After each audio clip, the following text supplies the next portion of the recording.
I now speak as one who knows the law.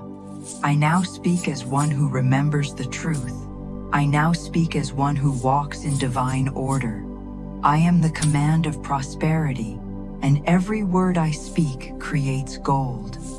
I calm my breath. I still my mind. I center my spirit in peace, and from this peace, I speak. I am one with divine substance. I am one with the infinite flow. I am one with the eternal source of all supply.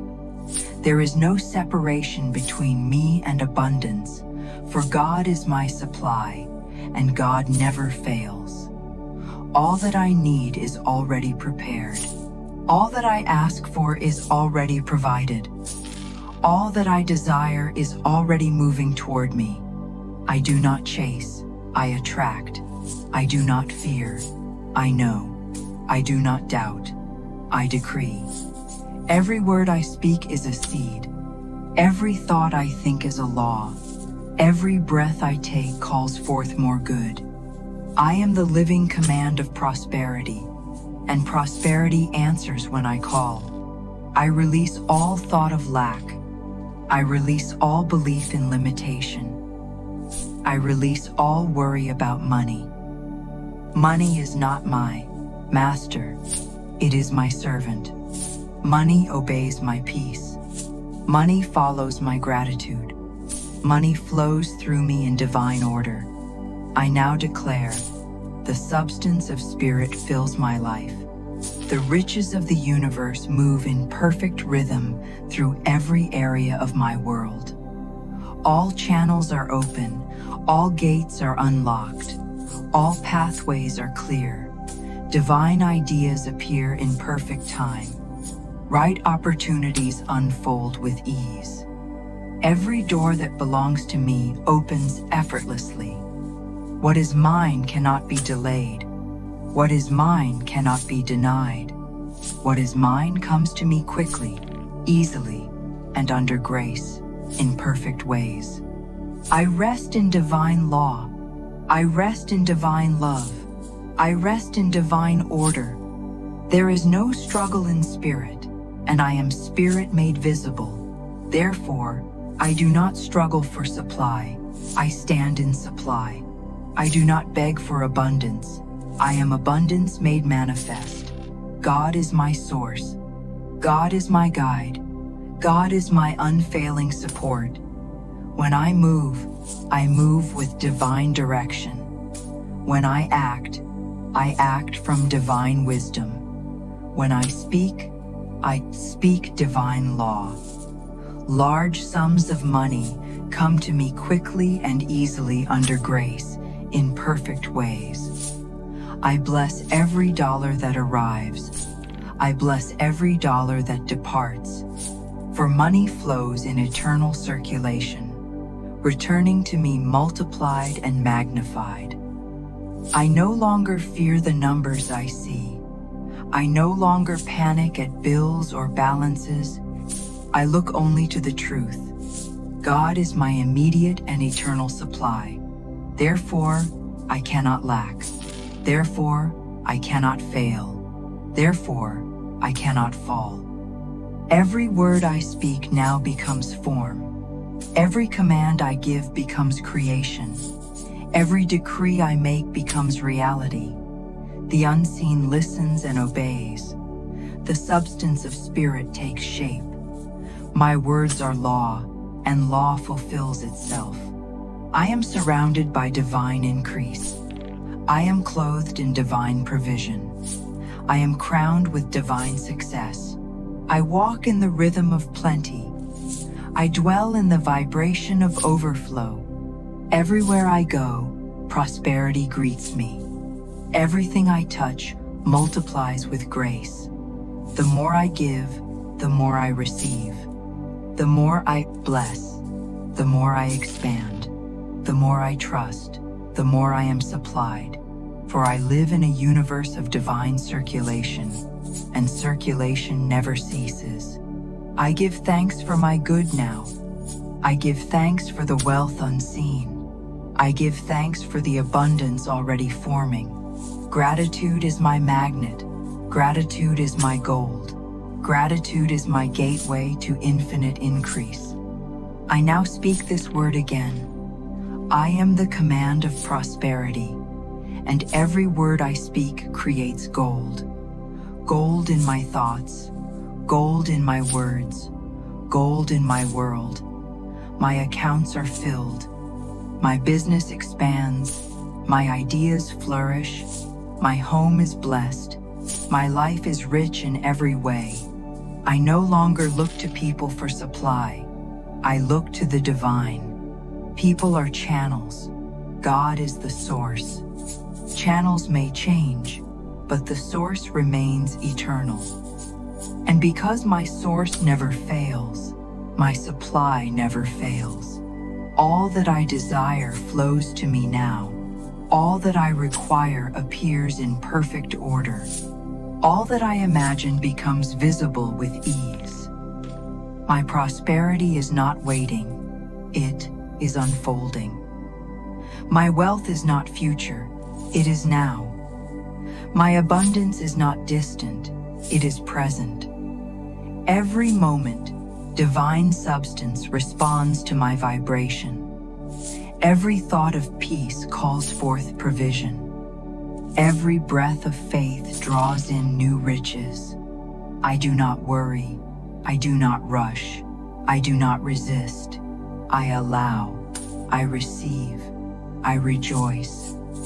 God's law of prosperity is active in my life. God's law of good is established in my affairs. God's law of increase governs everything I do. What I bless increases. What I appreciate multiplies. What I speak expands. I bless my work. I bless my income. I bless my ideas. I bless the people who bless me, and I bless the process that brings forth my good. There is no delay in spirit. There is no limit in spirit. There is only supply flowing, full, endless, eternal. And I am one with that flow. Every time I breathe, I receive. Every time I smile, I magnetize. Every time I give thanks, I multiply. I am the command of prosperity. I am the decree of abundance. I am the voice through which wealth becomes form. I now rest in peace. I now breathe in gratitude. I now live in the vibration of completion. It is done. It is done. It is done. Under grace, in perfect ways, I give thanks. Under grace, in perfect ways, I receive now. Under grace, in perfect ways, all that is mine is already here. I am the command of prosperity. I am the peace of plenty. I am the word made gold. And so it is. Money is not a thing. It is a vibration, a current, a flowing stream of energy that responds to the note we play within ourselves. Every thought we think is a signal sent into the invisible. Every word we speak is a decree stamped into the ethers. The moment we speak in harmony with abundance, the wealth of the universe begins its journey toward us. To be the frequency of money is not to chase it, but to become the note to which it cannot help but respond. The mind is the tuning fork. When it vibrates in harmony with lack, the music of shortage plays in our lives. When it vibrates in harmony with prosperity, all things begin to move in our favor. There is no accident, no randomness in this. It is law. Money is not loyal to the desperate. It is drawn to the assured.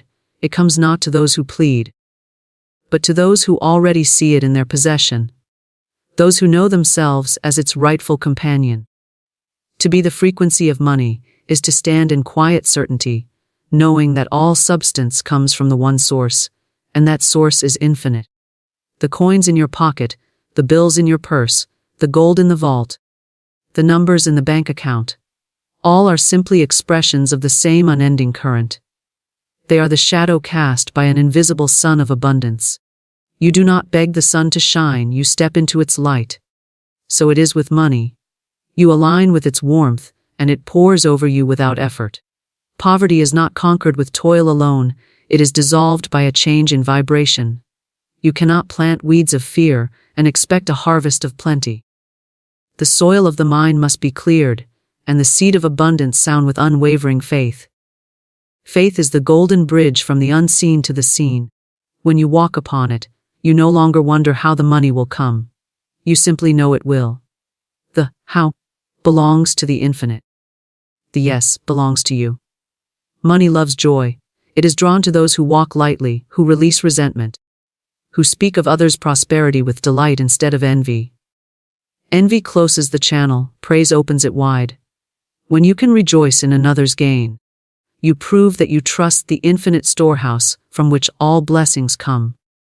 There is no competition in the realm of spirit. What is yours cannot be withheld, and what is withheld was never yours to begin with. Words are your tools. Speak of wealth as if it were already here. Speak of opportunities as if they were already present. Let your conversation be rich, your imagination be lavish, and your actions be confident. In this way you instruct the unseen to take form in your favor. Every statement of lack is a seed of more lack. Every declaration of abundance is a magnetic call to riches.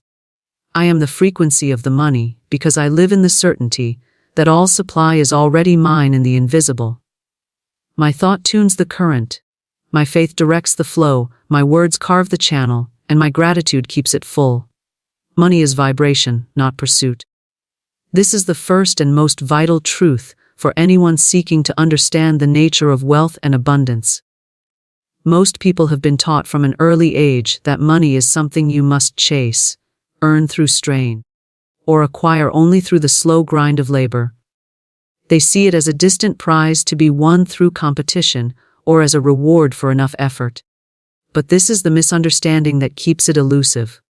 Money, like all things in this universe, is made of energy, and energy responds to resonance.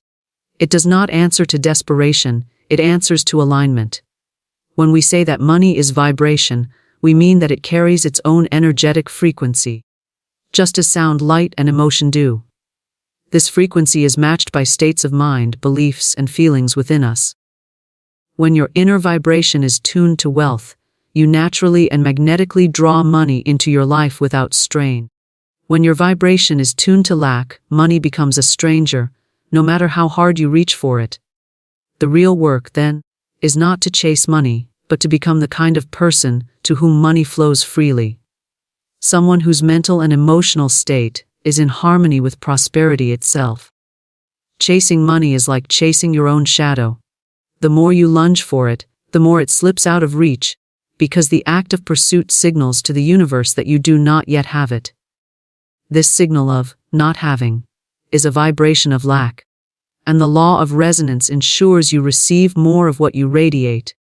To live as the vibration of money is to know it is already part of your reality in the invisible realm, simply awaiting manifestation. You act as though it is present now, and in doing so, you call it into the visible world. Think of a radio receiver. It does not run around the city trying to find the station it wants. It stays still, adjusting its dial until it locks into the exact frequency of the broadcast. When the frequency matches, the music plays clearly. You, too, are a receiver. If you wish to tune in to money, you must adjust the dial of your thoughts, feelings, and expectations until they match the experience of already having wealth.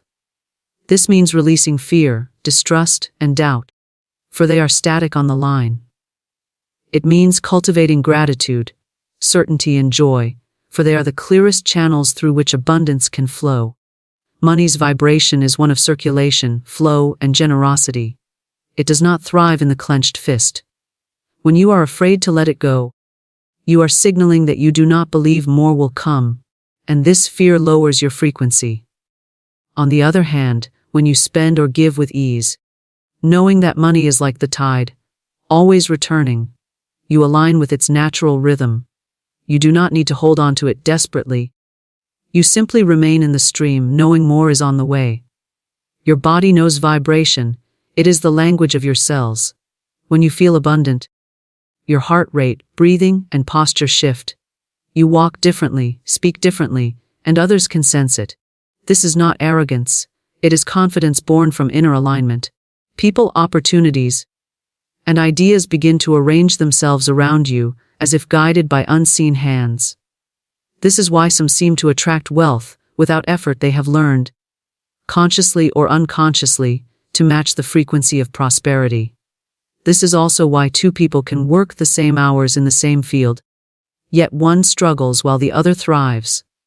The difference is not in the hours or even the skills, but in the inner signal they broadcast. The struggling one may carry unspoken beliefs that money is scarce, hard to get, or unsafe to hold. These beliefs create a vibration that repels opportunities, even if the person is doing all the right things outwardly. The thriving one carries a deep, unquestioned knowing that money is abundant, that it comes easily, and that there is more than enough. This belief creates a vibration that draws the right people, the right deals, and the right moments to them effortlessly. To become the vibration of money, you must first recognize where your own frequency currently stands. This means paying close attention to your habitual thoughts and emotions about money. Do you feel tension, resentment, or anxiety when the subject comes up? Do you speak about it with frustration, or with delight and possibility? Every word you speak carries vibration. Every emotion you dwell on is like striking a tuning fork that sends ripples into the unseen. The vibration you hold most often is the one that will echo back into your experience. Visualizing money is not about wishing for it in the future. It is about experiencing the feeling of already having it now. Your subconscious mind does not distinguish between what is vividly imagined and what is real. It responds to the emotional tone you generate.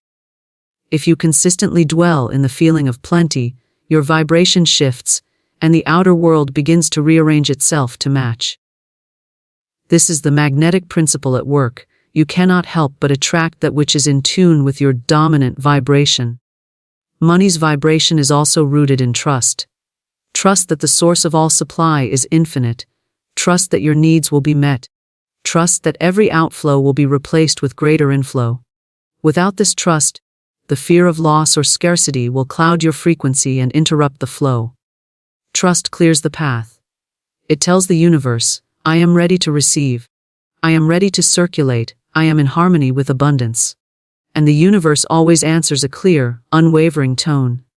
When you see money as vibration, you stop looking at it as something separate from yourself. You stop measuring your worth by the numbers in your account, because you understand those numbers are simply the physical reflection of your current inner state. Change the state, and the numbers will follow. The true work is in tending to your inner atmosphere, keeping it tuned to gratitude, joy, confidence, and certainty. In this way, you remain a clear channel for the frequency of money, and the need to chase disappears entirely. Faith bridges unseen supply to seen wealth.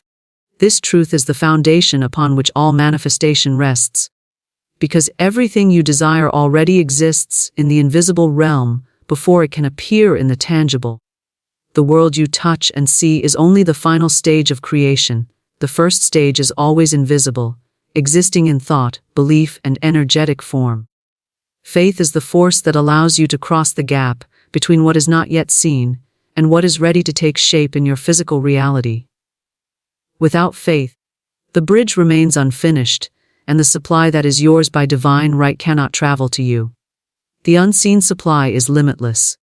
It is the infinite storehouse of ideas, opportunities, resources, and channels of provision. It has no boundaries and no scarcity.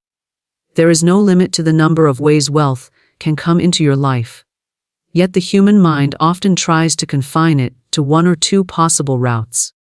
Faith is what dissolves those mental limitations and opens you to receive from unexpected sources. Money is not a thing. It is a vibration, a current, a flowing stream of energy that responds to the note we play within ourselves. Every thought we think is a signal sent into the invisible. Every word we speak is a decree stamped into the ethers. The moment we speak in harmony with abundance, the wealth of the universe begins its journey toward us. To be the frequency of money is not to chase it, but to become the note to which it cannot help but respond. The mind is the tuning fork. When it vibrates in harmony with lack, the music of shortage plays in our lives. When it vibrates in harmony with prosperity, all things begin to move in our favor. There is no accident, no randomness in this. It is law. Money is not loyal to the desperate, it is drawn to the assured.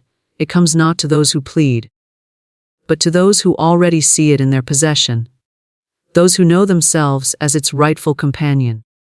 To be the frequency of money is to stand in quiet certainty, knowing that all substance comes from the one source, and that source is infinite.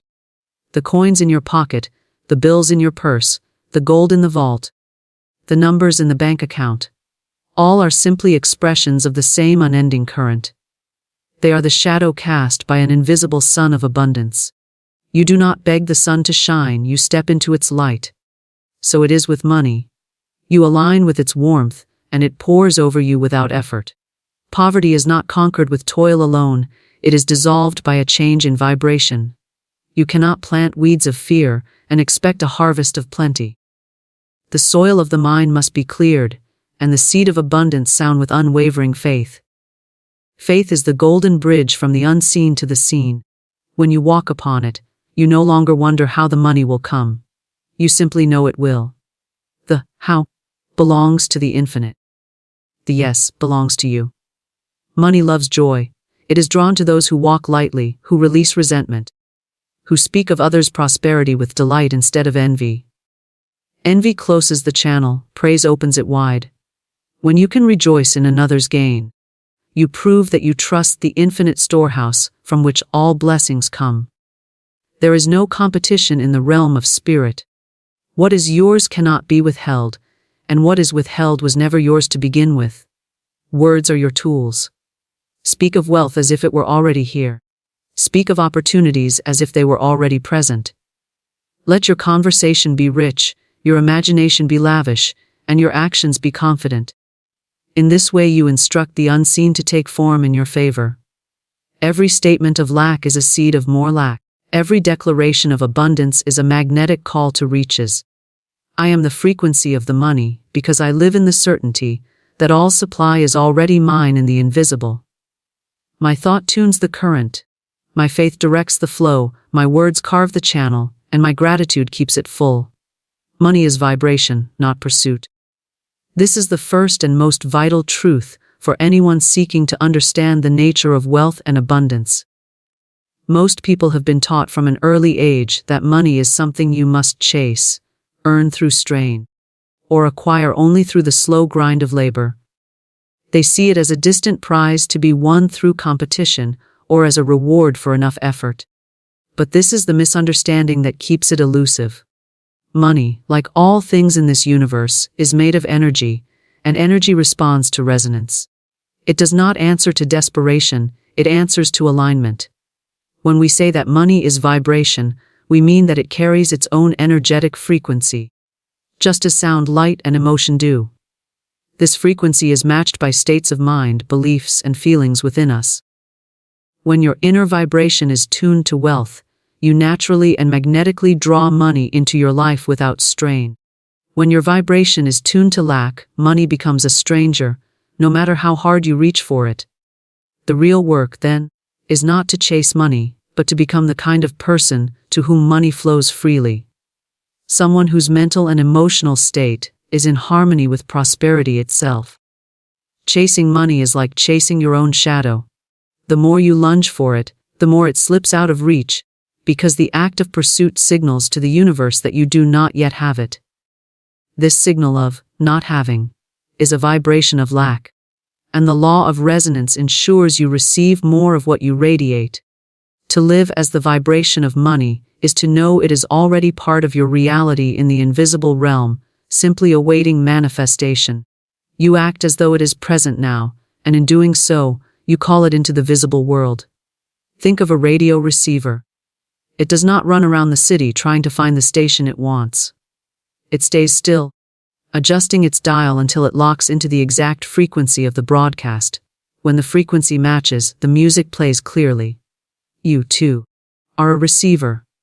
If you wish to tune in, To money, you must adjust the dial of your thoughts, feelings, and expectations until they match the experience of already having wealth. This means releasing fear, distrust, and doubt, for they are static on the line. It means cultivating gratitude, certainty, and joy, for they are the clearest channels through which abundance can flow. Money's vibration is one of circulation, flow, and generosity. It does not thrive in the clenched fist. When you are afraid to let it go, you are signaling that you do not believe more will come, and this fear lowers your frequency. On the other hand, when you spend or give with ease, knowing that money is like the tide, always returning, you align with its natural rhythm. You do not need to hold on to it desperately. You simply remain in the stream, knowing more is on the way. Your body knows vibration. It is the language of your cells. When you feel abundant, your heart rate, breathing, and posture shift. You walk differently, speak differently, and others can sense it. This is not arrogance. It is confidence born from inner alignment. People, opportunities, and ideas begin to arrange themselves around you, as if guided by unseen hands. This is why some seem to attract wealth, without effort. They have learned, consciously or unconsciously, to match the frequency of prosperity. This is also why two people can work the same hours in the same field, yet one struggles while the other thrives. The difference is not in the hours or even the skills, but in the inner signal they broadcast. The struggling one may carry unspoken beliefs that money is scarce, hard to get, or unsafe to hold. These beliefs create a vibration that repels opportunities, even if the person is doing all the right things outwardly. The thriving one carries a deep, unquestioned knowing that money is abundant, that it comes easily, and that there is more than enough. This belief creates a vibration that draws the right people, the right deals, and the right moments to them effortlessly. To become the vibration of money, you must first recognize where your own frequency currently stands. This means paying close attention to your habitual thoughts and emotions about money. Do you feel tension, resentment, or anxiety when the subject comes up? Do you speak about it with frustration, or with delight and possibility? Every word you speak carries vibration. Every emotion you dwell on is like striking a tuning fork that sends ripples into the unseen. The vibration you hold most often is the one that will echo back into your experience. Visualizing money is not about wishing for it in the future. It is about experiencing the feeling of already having it now. Your subconscious mind does not distinguish between what is vividly imagined and what is real. It responds to the emotional tone you generate. If you consistently dwell in the feeling of plenty, your vibration shifts, and the outer world begins to rearrange itself to match. This is the magnetic principle at work. You cannot help but attract that which is in tune with your dominant vibration. Money's vibration is also rooted in trust. Trust that the source of all supply is infinite. Trust that your needs will be met. Trust that every outflow will be replaced with greater inflow. Without this trust, the fear of loss or scarcity will cloud your frequency and interrupt the flow. Trust clears the path. It tells the universe, I am ready to receive. I am ready to circulate. I am in harmony with abundance.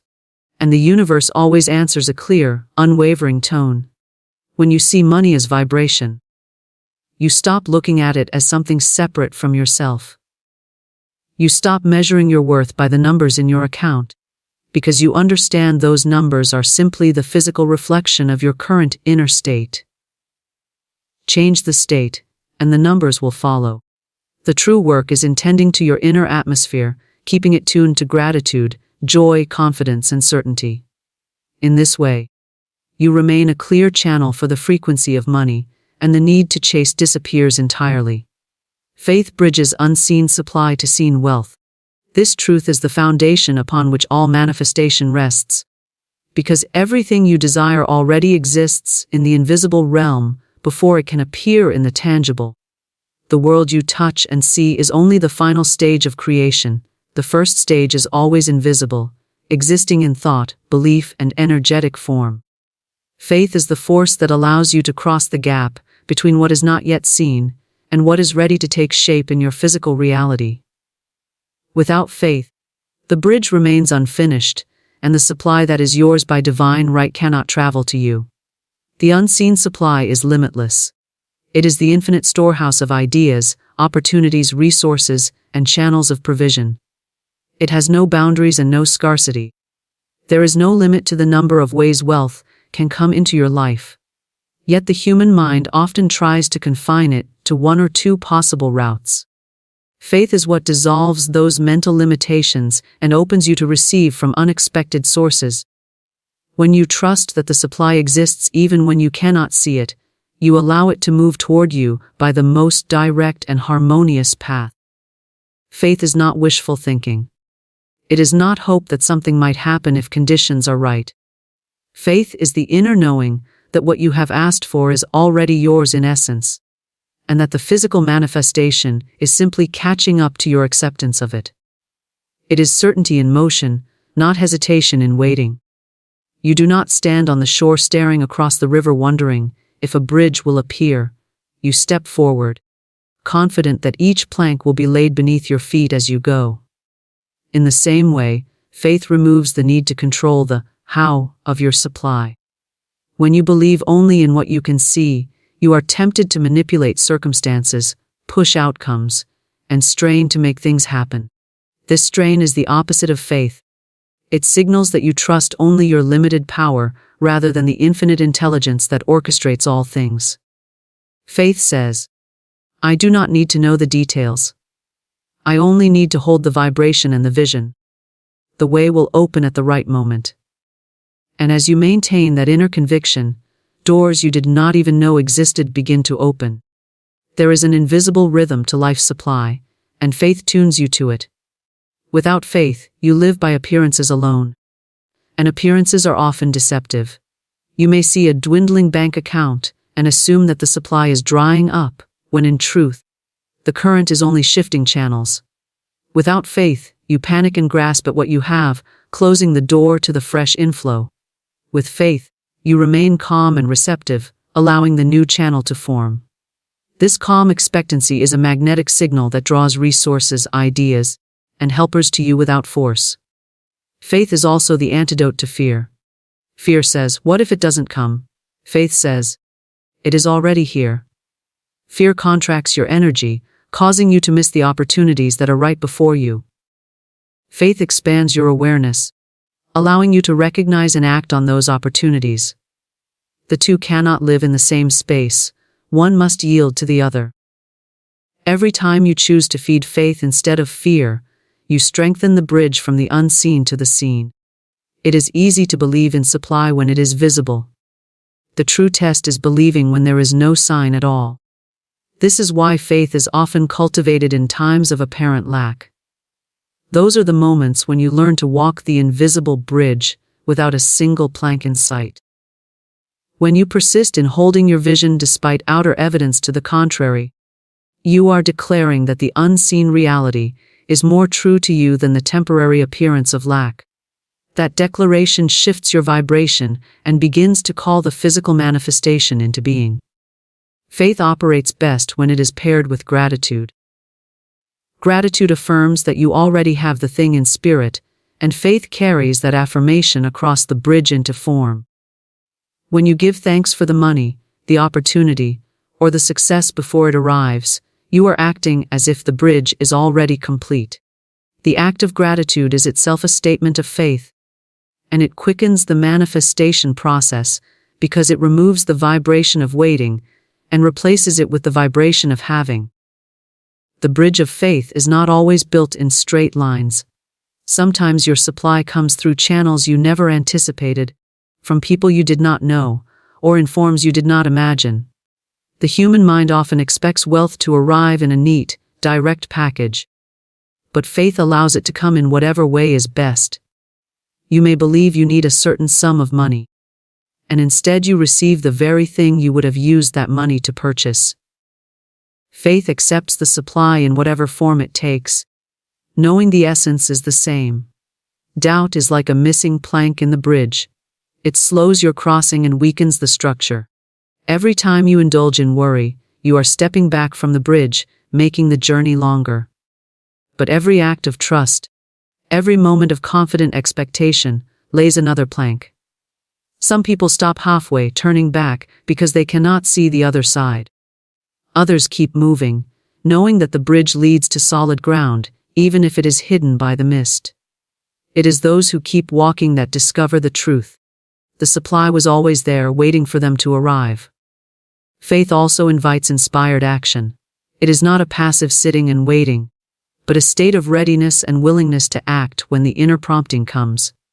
The unseen supply often travels through physical channels: jobs, clients, investments, creative ideas, and it is your role to respond when the opportunity appears.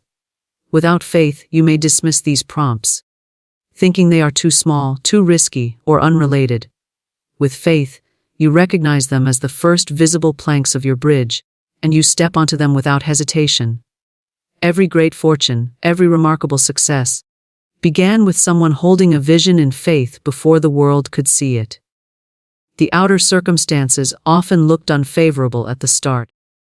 Yet the person kept walking, plank by plank, across the invisible bridge. They understood that the unseen supply was as real as the air they breathed, and that their faith was the force carrying it into form. They did not allow appearances to dictate their belief. They allowed their belief to dictate the appearance. Faith was the bridge, and they chose to cross it. Words decree financial reality. Every sentence you speak about money is not merely sound. It is a command to the unseen forces that shape your life. Your words carry vibration, and vibration is the language the universe understands. Whether whispered under your breath or declared loudly to others, each statement you make is like planting a seed in the fertile soil of creation. The seed will grow in the likeness of the words you spoke, for words are the blueprint from which reality takes form. When you speak lack, you build lack. When you speak abundance, you build abundance. There is no neutral speech. Every utterance sends forth an instruction, and the law of manifestation obeys without question. To say, "I can't afford it," is to decree that you cannot, and the universe will reflect that decree until you replace it. To say, "Money comes to me easily and often," is to set in motion a chain of events that aligns with that truth. The law does not pause to decide if you meant it or if you were joking. It takes your words at face value and works to fulfill them. This is why careless conversation is so costly. Many speak words of limitation out of habit, unaware that they are sealing those limitations into their experience. They repeat phrases inherited from parents, friends, or society without realizing they are signing invisible contracts with lack. Money doesn't grow on trees. Easy come, easy go. I'm always broke. Such statements may seem harmless in the moment, but they are orders to the creative forces around you, commanding them to keep you in that very condition. To decree abundance through words, you must speak as if the abundance already exists, even before you see it. This is not pretending. It is aligning your speech with the reality you choose to create rather than the reality you temporarily observe. Words spoken in the present tense carry the greatest power because they affirm that what you desire is already here. I am wealthy. I am richly supplied. Money flows to me from all directions. These are not idle affirmations but direct instructions to the invisible substance of the universe to organize itself in your favor. Your subconscious mind is always listening, taking your words as truth and adjusting your thoughts, feelings, and actions to match them. When you speak wealth, your subconscious begins to notice opportunities, people, and ideas that align with that vibration. It draws your attention to paths you would have overlooked in a state of lack. Conversely, when you speak limitation, your subconscious filters the world in a way that hides opportunities from you, because it is only following the orders you gave. Words not only shape your own mind, they also shape the way others interact with you. If you consistently speak of struggle and hardship, people will treat you accordingly, offering you less, expecting you to settle, and withholding opportunities they assume you cannot handle. If you consistently speak of prosperity and confidence, others will see you as someone of value and worth, worthy of greater pay, trust, and investment. The vibration of your words precedes you into every conversation, silently influencing the way the world responds. It is not enough to speak abundance only in private moments of affirmation while spending the rest of the day speaking worry and doubt. Your decree must be consistent, for the power of words is cumulative. Every time you speak in alignment with wealth, you strengthen the command. Every time you contradict it, you weaken the structure you are building. This is why discipline of speech is essential. You are the architect, and each word is a brick in the foundation of your financial reality. Gratitude amplifies the decree. When your words are filled with thanks for the money you have and the money on its way, you infuse your decree with emotional power. Gratitude is a declaration that you already possess the thing desired, and it signals to the universe that you are ready to receive more. Saying, "Thank you for my overflowing bank account," or "I am so grateful for the steady increase in my income," charges your words with the highest vibration, accelerating their manifestation. Your words also determine how you handle challenges. In times of financial strain, most people speak the problem repeatedly, giving it more life and power. They tell others how bad it is, they mutter complaints to themselves, and they repeat the story of lack until it becomes the only reality they can see. But the one who understands the creative power of words will instead speak solutions, provision, and restoration even in the midst of apparent shortage. They will declare, "Everything I need is on its way. I am supplied in perfect timing. My opportunities expand daily." These statements shift the vibration from despair to expectation, allowing the way forward to appear. It is also important to remember that the words you speak about others' money are decrees about your own. When you criticize or resent the wealth of another, you send out a vibration of disapproval toward abundance itself, and that vibration returns to you. Speaking blessing over another's prosperity affirms that you are aligned with the frequency of wealth, no matter who holds it in the moment. Saying, "I rejoice in their success, and I know mine is on the way," keeps your decree pure and free from the static of envy. Even silent words carry weight. The inner dialogue you keep about money is just as potent as the words you say aloud. If your speech is positive, but your inner thoughts are filled with doubt, the two signals will clash and slow your manifestation. Your decree must be whole, both spoken and internal, so that your vibration is steady and clear. Monitoring yourself, talk and replacing negative statements with affirmations of abundance is as crucial as guarding your spoken words. This practice does not mean you deny reality, it means you choose which reality to affirm. You can acknowledge that a bill has arrived without declaring, "I can't pay it." Instead, you can say, "This is already taken care of by the perfect supply." The bill is the present appearance. Your words are the command for the next appearance. What you decree now becomes the reality you will see next. Consistency is the mark of mastery. To hold your speech to a high vibration in moments of ease is simple. To hold it steady in moments of uncertainty is where the real shaping of your financial reality occurs. Each declaration of wealth in the face of lack is like striking a bell whose sound ripples outward, calling the unseen forces into formation. Eventually, the physical world must match the tone you have set. Your words are not casual, they are tools of creation. Every phrase about money is either building a bridge to greater wealth or erecting a wall that keeps it away. The universe listens without judgment, shaping your life according to the language you use. When you understand this, you speak with care, with certainty, and with the authority of one who knows that the spoken word is the first movement of manifestation. Joy and praise attract prosperity. The vibration you hold is a magnet, and nothing lifts your vibration more quickly or more purely than genuine joy and heartfelt praise.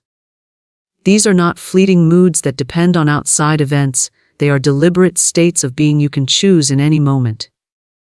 When you dwell in joy, you are in harmony with the essence of abundance, for the energy of wealth is light, expansive, and flowing. When you express praise, You open channels for more of what you appreciate to flow toward you, because the universe responds to acknowledgement with multiplication.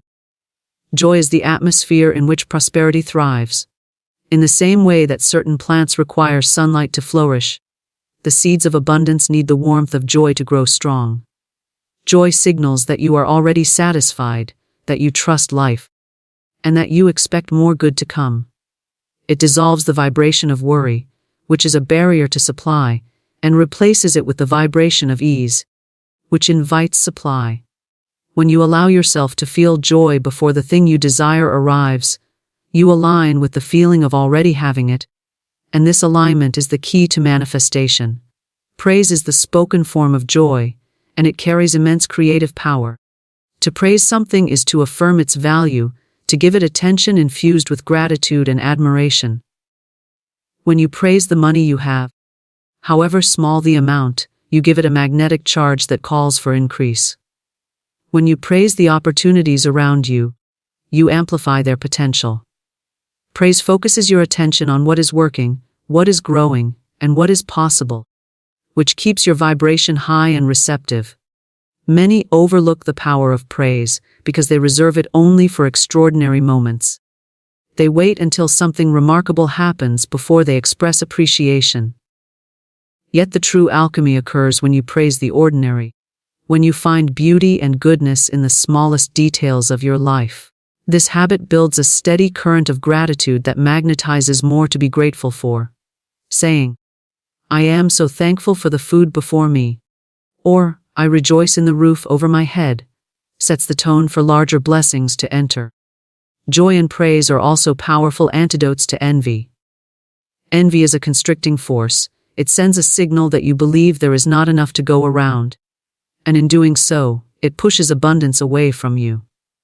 But when you can genuinely celebrate another person's success, you prove to yourself and to the universe that you are aligned with the frequency of wealth, regardless of who currently possesses it. Saying, "I'm so glad they are thriving, and I know there is plenty for me as well," transforms the energy of envy into a magnet for your own prosperity. Joy is not dependent on perfect circumstances, it is a choice made in the present moment. You can choose to see the gift in a challenge, the lesson in a setback, and the opportunity in a delay. This choice keeps your vibration high even when appearances seem contrary to your desire. In such moments, joy becomes an act of faith, a declaration that you know good is still flowing toward you, unseen but inevitable. This vibration cannot help but attract conditions that match it, because like always attracts like. Praise strengthens faith by making it visible in words. When you declare, "I am grateful for the increase in my life," even before it appears, you are demonstrating trust in the unseen supply. This declaration becomes a decree, and the more you repeat it with genuine feeling, the more it takes root in your consciousness. Eventually, your outer world must conform to the inner state you have nurtured through consistent praise. The energy of joy is expansive, it makes you open, approachable, and magnetic. People are drawn to those who radiate joy, because it uplifts them simply to be in that presence. Opportunities often come through people, and when your joy naturally attracts others to you, it also attracts the opportunities they carry. Business connections, collaborations, referrals, and acts of generosity often flow effortlessly toward those who maintain a joyful spirit. Praise also shifts your perception, and perception shapes your experience. When you focus on what is good and worthy of thanks, you train your mind to notice more of it. This mental habit gradually rewires your expectations so that you begin to anticipate good rather than fear lack. Anticipation itself is a magnetic force, it pulls toward you the very thing you expect. By filling your words with praise, you are effectively programming your future with more to praise. Joy keeps you in the flow of giving and receiving. When you feel joyful, you naturally want to share your time, your resources, your ideas. This generosity mirrors the nature of abundance itself, which is always in circulation. As you give from a place of joy, you create space for more to flow back to you. This is not transactional giving but joyful giving, which carries no tension or expectation, and therefore vibrates at the highest frequency. Praising in advance is one of the most potent prosperity practices you can cultivate. By speaking words of thanks for the money, opportunities, or solutions you have not yet seen, you are signaling complete trust in their arrival. This practice bridges the gap between the unseen and the seen, because your subconscious begins to accept the praised outcome as fact. Once it accepts it, your actions, decisions, and energy align with it, making it inevitable in your experience. Even small acts of joy and praise ripple outward in powerful ways. Smiling when you think about your future, expressing thanks when paying a bill, complimenting the service you receive, or mentally blessing the home you live in. All of these are tiny but potent signals that affirm your abundance. They accumulate over time, building a momentum of prosperity that becomes unstoppable. There is also a purifying quality to joy and praise. Negative emotions such as resentment, fear, and doubt cannot coexist with genuine joy. When you consciously cultivate joy, you crowd out the vibrations that block your prosperity. Praise works similarly.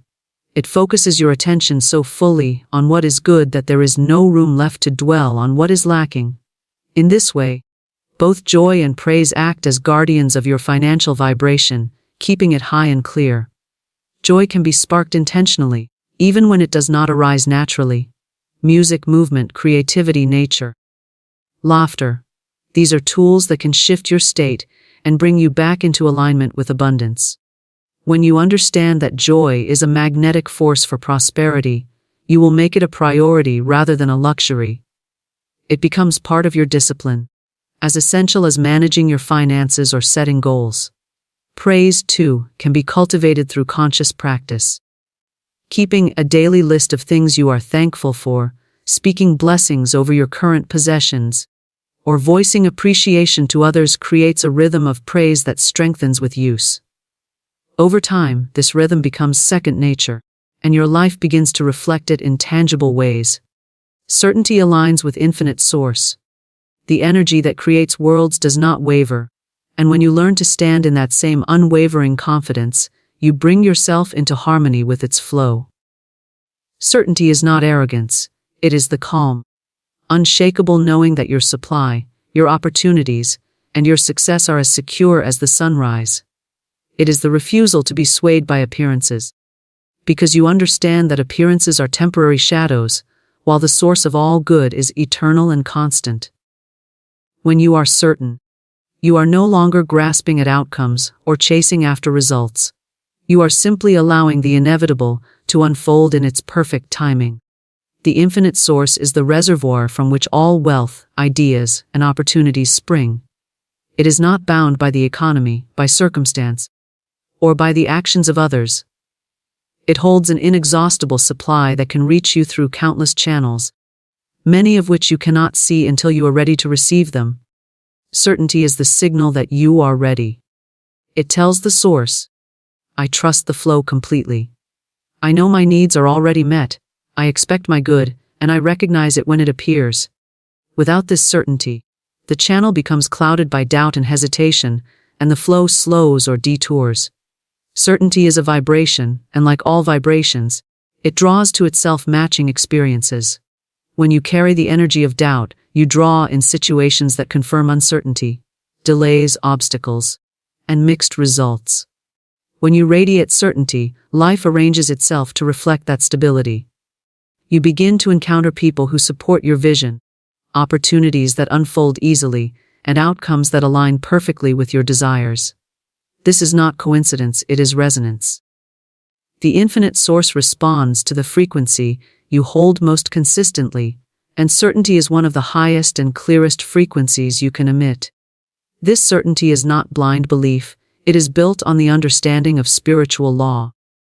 Just as you do not question whether a planted seed will grow when given the right conditions, you do not question whether your desire will manifest when it is aligned with universal law and nurtured by your belief. You understand that the unseen process is just as real as the visible one, and that the sprouting will happen in its season. There is no rush, no fear of loss, because you know the outcome is secure. Certainty dissolves the habit of checking, to see if your good has arrived yet. Those who lack certainty plant a seed, and then dig it up every few days to see if it is growing, disrupting the process in the name of reassurance. Those who are certain plant the seed and tend to their joy, their gratitude, and their alignment, knowing the growth is inevitable. This quiet confidence keeps the channel between you and the infinite source wide open, allowing the flow to remain uninterrupted. Your actions under certainty are different from those under doubt. Doubt makes you hesitant, second-guessing every step, afraid to take risks, and easily swayed by the opinions of others. Certainty moves you forward decisively, with a sense of direction that inspires trust in those around you. This confidence often draws additional support and resources, because people are naturally inclined to follow someone who moves with clarity. Certainty also eliminates the vibration of desperation, which repels what you desire. When you feel desperate for money, opportunities, or success, you are broadcasting the message that you do not have it and fear you may not get it. The infinite source responds to the message, not the wish, and so it mirrors the lack. Certainty, however, broadcasts the message of possession and sufficiency. It is the tone of someone who knows the banquet is already prepared and is simply on their way to the table. It is important to understand that certainty is a choice. It is not something you wait to feel after the evidence appears. It is the inner decision to believe in the presence of your good before it is visible. This decision may need to be renewed daily, especially in the face of challenging appearances, but each time you choose certainty over doubt, you strengthen the alignment. Over time, it becomes your natural state, and the old reflex of fear loses its grip. Certainty aligns you with inspired action. When you are sure of your outcome, you are more attuned to intuitive nudges and inner guidance, because you are not clouded by worry or overthinking. You trust yourself to act when the moment is right, and you do so without hesitation. These actions are often the very steps that lead you directly to the fulfillment of your desire, yet they arise naturally instead of being forced. Even in the midst of delay or detour, certainty holds its ground. Others may see the lack of immediate results as failure, but you understand it as part of the unfolding process. You know that sometimes the path curves to prepare you for greater success than you initially imagined, and that every step, whether it looks like progress or not, is moving you toward the destination. This unshakable trust keeps you from abandoning your vision prematurely. Certainty also shapes the way you speak. Your words carry the tone of someone who knows, rather than someone who hopes. You speak in terms of when, rather than if. You say, "This is already mine," rather than, "I wish I could have it." These words are not just expressions. They are decrees that instruct the unseen to organize reality in alignment with your statement. The infinite source responds more readily to a clear and decisive decree than to a vague or wavering request. The quality of your certainty influences the speed and ease of your manifestations. A wavering belief sends mixed signals, which require time to untangle before they can be fulfilled.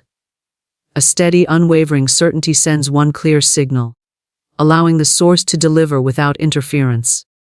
This is why some people seem to receive what they desire almost immediately. They hold no contradictory vibration to block the flow. Certainty is not the absence of questions, it is the refusal to let questions weaken your belief. You may not know the exact timing, the precise method, or the specific people involved, but you know that the result is secure. This allows you to remain open to infinite possibilities, trusting that the source will choose the best and most harmonious way to deliver. The more you surrender the how, while holding firmly to the what, the more aligned you are with the infinite source. When you live in certainty, you are free from the pressure of competition. You do not fear that someone else's gain will take from your own, because you know the supply is limitless. You can celebrate others' success fully, without reservation, because you recognize it as evidence of the abundance that is available to all. This openness keeps your channel clear and your vibration high, ensuring that your own flow remains uninterrupted.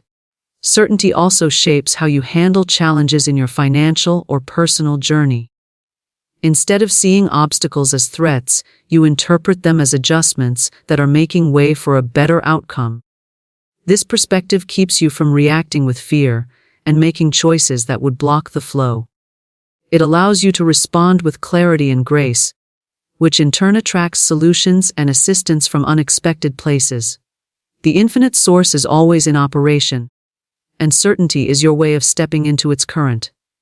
It is the internal alignment that says, I am in harmony with the flow of all good things, and in that harmony there is no struggle. You move with life instead of against it, and life moves to meet you with the wealth, opportunities, and outcomes that match your unwavering belief. In the great game of life, there are laws as exact as those of mathematics, laws that govern success, prosperity, and abundance. The wealthy do not stumble upon riches by chance. They align themselves with these invisible laws. They have learned the art of thought, the mastery of words, and the quiet discipline of faith. Wealth is not merely coins or possessions. It is a vibration, a consciousness, a way of being in harmony with the divine flow of good. The first habit of the wealthy is the habit of clear vision. They see their good before it appears. They write the vision upon the tablet of their mind and hold it with unshaken certainty. They do not say, I hope, but I know. Their faith paints the picture, and the unseen forces of life arrange the details. The second habit is the habit of right words. They understand that every word spoken is a seed planted in the garden of manifestation. The wealthy guard their tongues as they would guard their treasures. They speak of abundance, not lack, of opportunity, not fear. For they know that the subconscious mind is a faithful servant. It brings forth whatever it is commanded to express. Third, they practice the habit of gratitude. Each morning and night they give thanks not only for what they have, but for what is on its way. Gratitude is the magnet of miracles.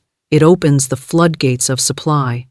Where others see limitation, they see plenty, and their words of appreciation multiply their blessings. The fourth habit is discipline of thought. The wealthy do not permit worry to build its nest in the mind. They cast out doubt as one would cast out a thief. They feed their thoughts with inspiration, wisdom, and purpose. For they know that every outer result is born from an inner state. The fifth habit is the habit of giving. They give with joy and without fear. They know that circulation is the secret of increase. Money, like blood, must flow freely to sustain life. They give, not to lose, but to make room for more. Their generosity becomes their protection, and their kindness returns multiplied. The sixth is the habit of persistence. When others tire and turn away, the wealthy continue. They understand that every delay is divine timing, and that no effort is ever wasted. They trust the unseen hand that guides all progress, and keep their eyes fixed on the promise, not the problem. The seventh habit is the habit of learning. They are students of life, eager for wisdom from every experience. They read, listen, and observe, knowing that knowledge is the key that unlocks opportunity. They do not cling to old beliefs when new truth presents itself. And finally, the eighth habit is the habit of inner peace. The wealthy move in calm assurance. They do not chase success. They attract it. Their stillness is their power, their faith their foundation. For they know that prosperity flows not from striving, but from alignment with the infinite source of all supply. Clear vision and unshakable faith form the foundation upon which every great success is built.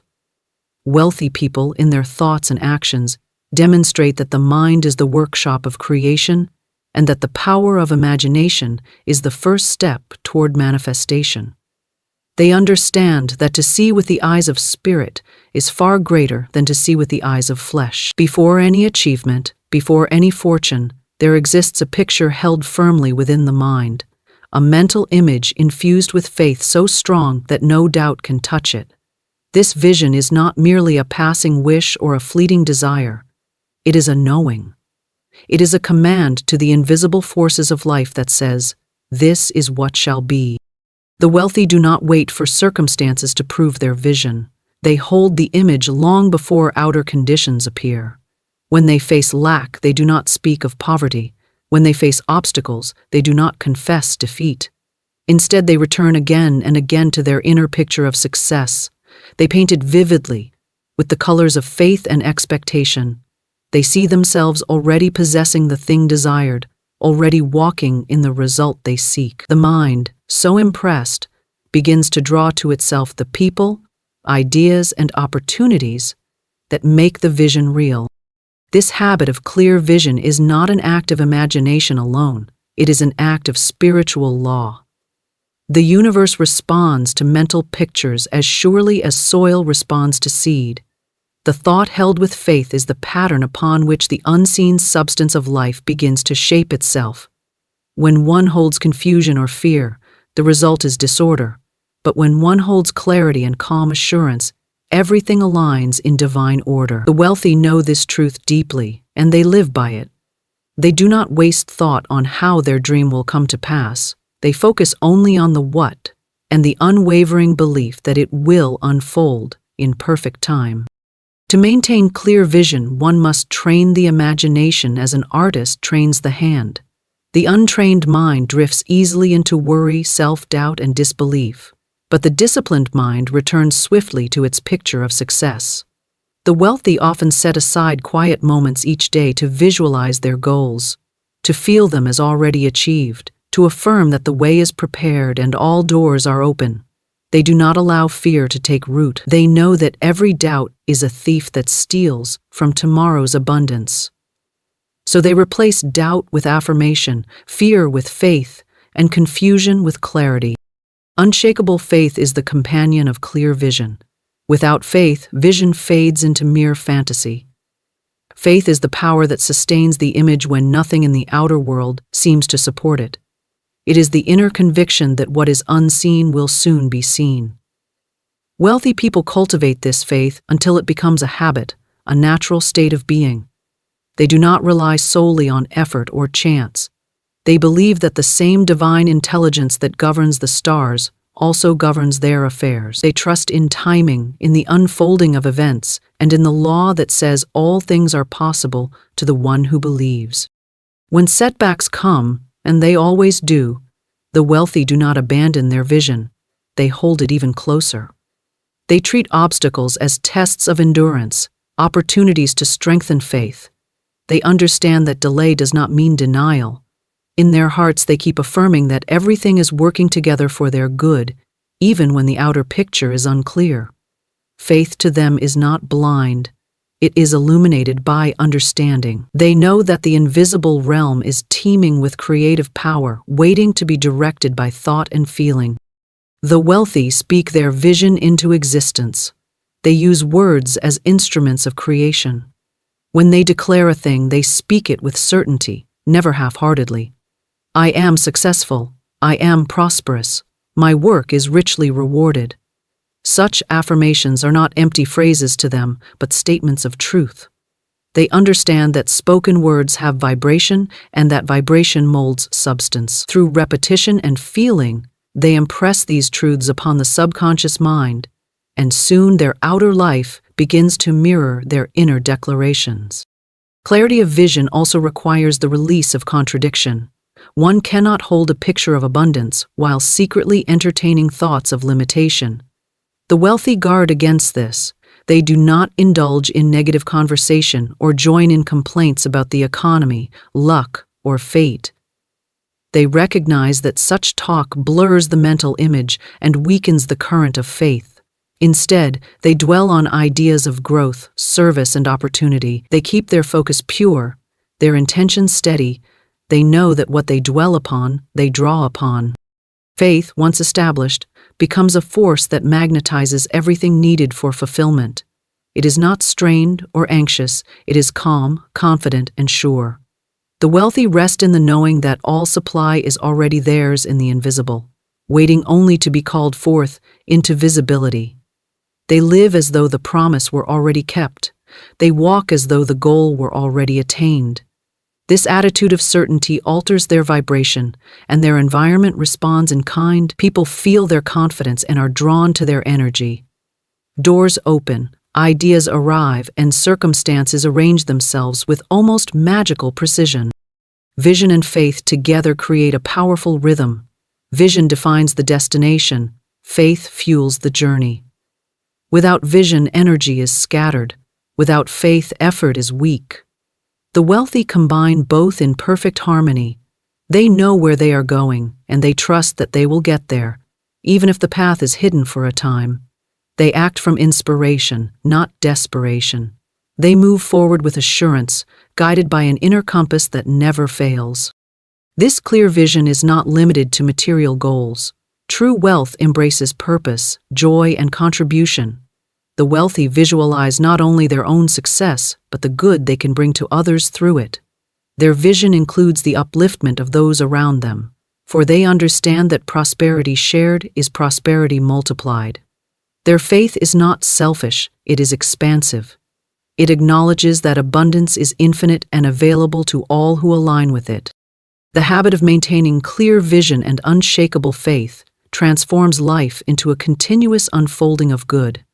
Every thought becomes intentional, every action guided by inner knowing. The wealthy cultivate this inner world until it becomes second nature. When others see only problems, they see possibilities. When others despair, they see divine order at work. Their minds remain steady in the midst of uncertainty because their vision is anchored in truth, and their faith stands as a fortress against fear. To think clearly, to see beyond appearances, to hold fast to the picture of one's highest good.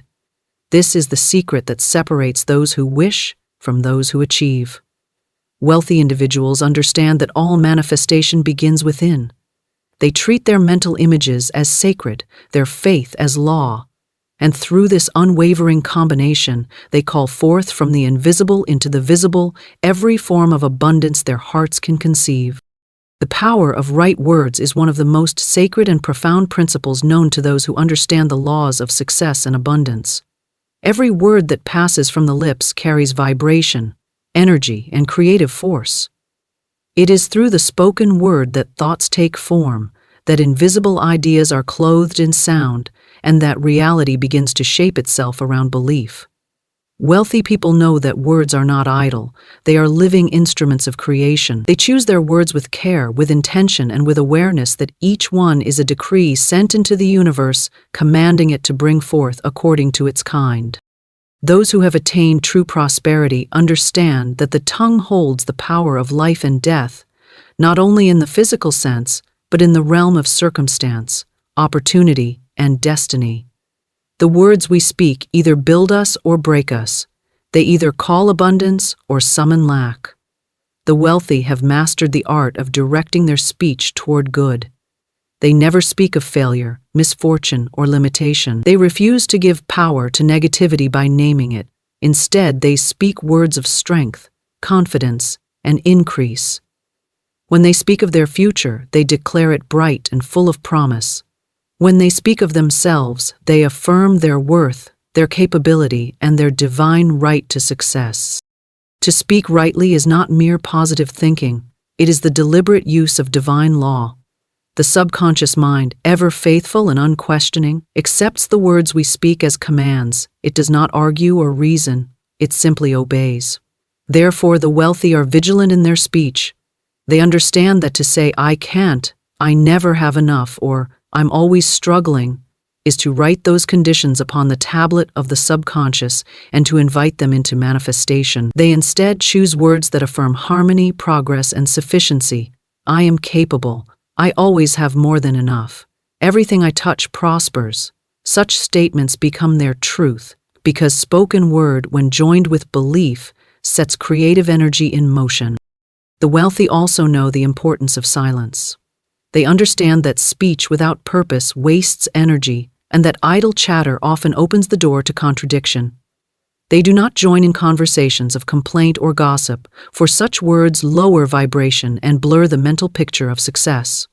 They prefer words that uplift, inspire, and affirm life. When they do speak of challenges, they frame them as temporary lessons, stepping stones to greater mastery. Their language reflects their consciousness, and their consciousness shapes their world. There is immense power in speaking good of others. The wealthy never diminish another's success by criticism or envy. They know that to bless another's abundance is to align themselves with abundance. When they see someone prospering, they say, "What is possible for them is possible for me." They release all words of comparison and competition. Their speech is rooted in faith, not fear. Every word they utter builds bridges of opportunity rather than walls of resentment. The practice of right words also extends inward. Wealthy people monitor not only what they say aloud, but also the silent conversations they hold within the mind. They know that inner dialogue is just as potent as spoken speech. When they catch themselves thinking a limiting thought, they replace it immediately with a word of power. If the mind whispers, "This is too hard," they respond, "I am guided, and all things are made easy for me." If doubt arises, they counter it with, "Everything is working in my favor." In this way, they reprogram the subconscious through repetition and affirmation, transforming thought into a tool of creation rather than destruction. Right words are rooted in faith and emotion. Words spoken coldly or mechanically carry little creative power.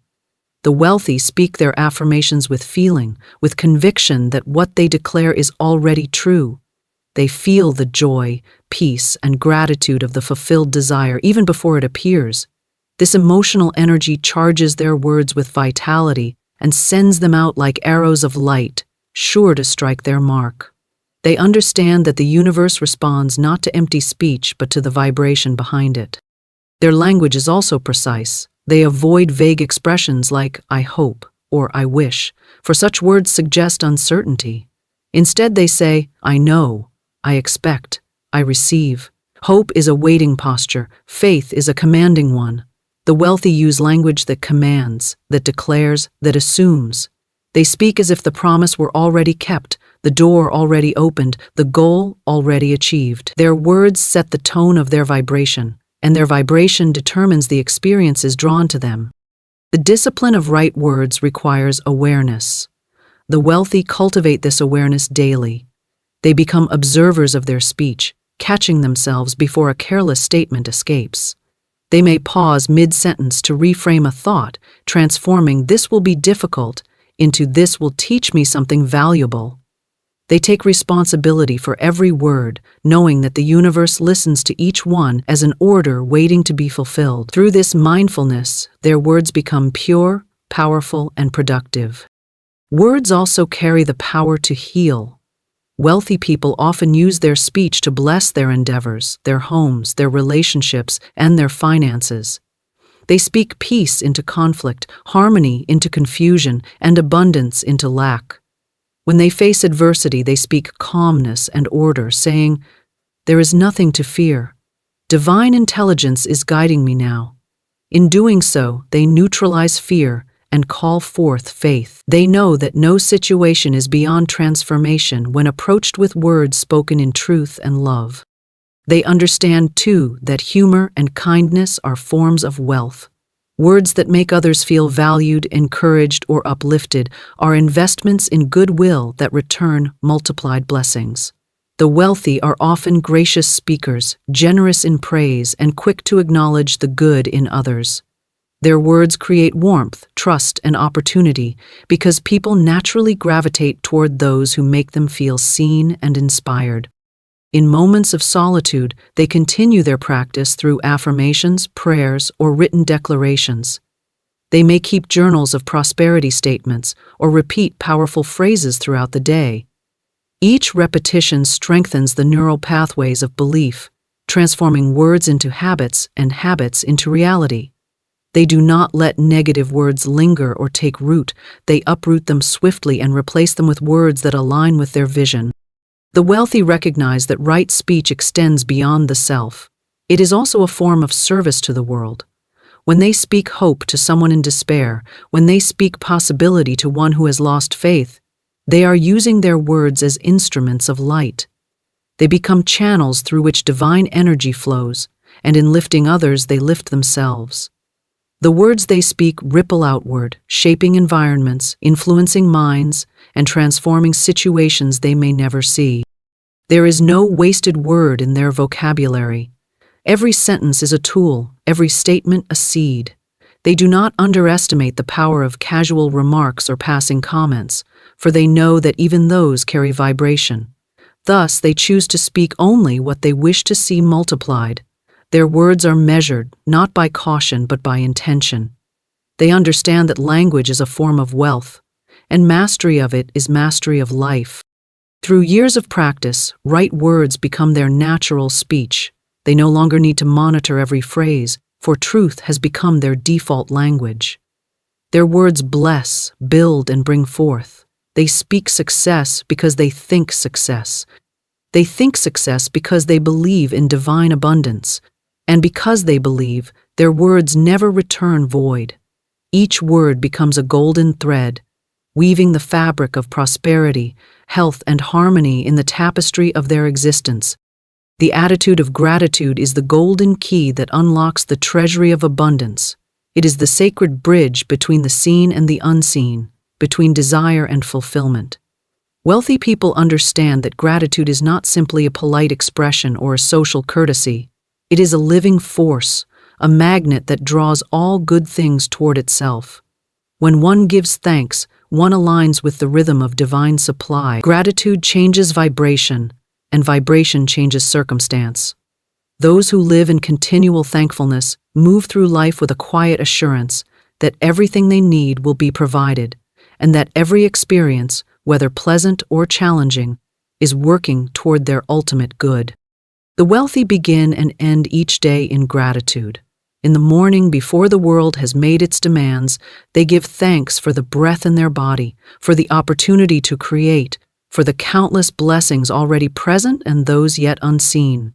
At night before sleep, they review the day with appreciation, finding something good even in what others might call a setback. They understand that to give thanks for what is not yet visible is the highest form of faith. Gratitude says, "I already possess it," and the universe, which always mirrors belief, responds by providing tangible proof of that possession. The untrained mind tends to focus on what is missing, but the wealthy mind focuses on what is present. They know that whatever one gives attention to grows. If one constantly complains, one multiplies reasons to complain. If one gives thanks, one multiplies reasons to celebrate. Gratitude shifts focus from lack to abundance, from limitation to possibility. It transforms the atmosphere of the mind, opening it to inspiration, clarity, and opportunity. This inner change is the real beginning of prosperity. The wealthy practice gratitude not as an occasional emotion but as a continuous state of consciousness. They cultivate it through deliberate attention. When they receive payment, they give thanks. When they pay a bill, they give thanks for the circulation of money. When they meet someone new, they give thanks for the potential blessing hidden in that encounter. They look for the good in every situation and magnify it with appreciation. Even when things appear to go wrong, they affirm that something better is being prepared. Their gratitude is not conditional, it is constant. They understand that gratitude is creative. Every thankful thought sends out a wave of energy that attracts more of the same kind. To give thanks for wealth is to attract wealth. To give thanks for health is to attract health. To give thanks for peace is to attract peace. The wealthy live by this law. They do not wait for abundance to arrive before expressing gratitude. They know that gratitude is the cause, not the effect. By giving thanks in advance, they plant the seed from which abundance grows. Their words of appreciation are not empty flattery toward fate. They are acts of creation spoken in faith. Gratitude also heals the heart from fear and resentment. It dissolves the habit of worry by focusing the mind on what is right rather than what is wrong. The wealthy protect their inner peace by replacing complaint with thanksgiving. When an unexpected expense arises, they give thanks that they have the means to meet it or that the means will soon appear. When a challenge presents itself, they give thanks for the strength and wisdom it calls forth. This shift in perspective transforms potential problems into opportunities for growth. Gratitude makes every circumstance serve rather than hinder. The wealthy are grateful for the smallest details of life: a warm conversation, a quiet morning, the beauty of nature, the harmony of a productive day. All become sources of joy. They do not postpone happiness until a future achievement. They live it now, through appreciation of the present. Gratitude makes them rich long before money ever enters the equation. It fills their lives with meaning and their minds with peace. Because they recognize abundance in simple things, greater abundance flows naturally to them. Gratitude also expands intuition. When the mind is thankful, it becomes receptive to divine guidance. The wealthy trust the inner voice that speaks in moments of calm appreciation. They know that gratitude opens channels of inspiration and attracts the right ideas at the right time. In moments of decision, they quiet the mind and give thanks for perfect direction. And they find themselves led with ease toward success. Gratitude aligns the individual with the intelligence that governs all creation, making right choices effortless. FYEC. True gratitude is active, not passive. It expresses itself in generosity, kindness, and service. The wealthy give because they are grateful, and their giving increases their gratitude. They recognize that every act of giving is an acknowledgement of abundance. When they share their resources, they affirm, "I have more than enough to give." This attitude keeps the current of prosperity flowing. Gratitude turns giving into joy and receiving into grace. It eliminates fear of loss because it sees all supply as infinite. The habit of gratitude also changes relationships. Wealthy people express appreciation openly. They thank others for their time, effort, and presence. They understand that recognition is nourishment to the soul, and that every word of sincere thanks strengthens connection and trust. People are drawn to those who radiate appreciation, for gratitude makes one magnetic, warm, and approachable. In business, this energy attracts opportunities. In friendship, it deepens bonds. In love, it multiplies harmony. The wealthy avoid complaining not because they ignore reality, but because they refuse to energize negativity. They understand that complaint is a misuse of creative power. Every word of dissatisfaction reinforces the condition one seeks to escape. Instead of saying, "I can't afford this," they say, "I am grateful for what I have, and greater abundance is coming." Instead of saying, "This is too hard," they say, "I'm thankful for the strength and wisdom to meet this challenge." Such simple changes in language transform energy and outcomes. Gratitude also keeps pride in check. The wealthy recognize that their success is not achieved by effort alone, but by alignment with universal laws. They give thanks to the source of all good, knowing that their talents, opportunities, and even their perseverance are gifts of grace. This humility protects them from arrogance and preserves their peace. It keeps their hearts open, their minds teachable, and their lives in harmony with the flow of good. In moments of uncertainty, gratitude becomes their anchor.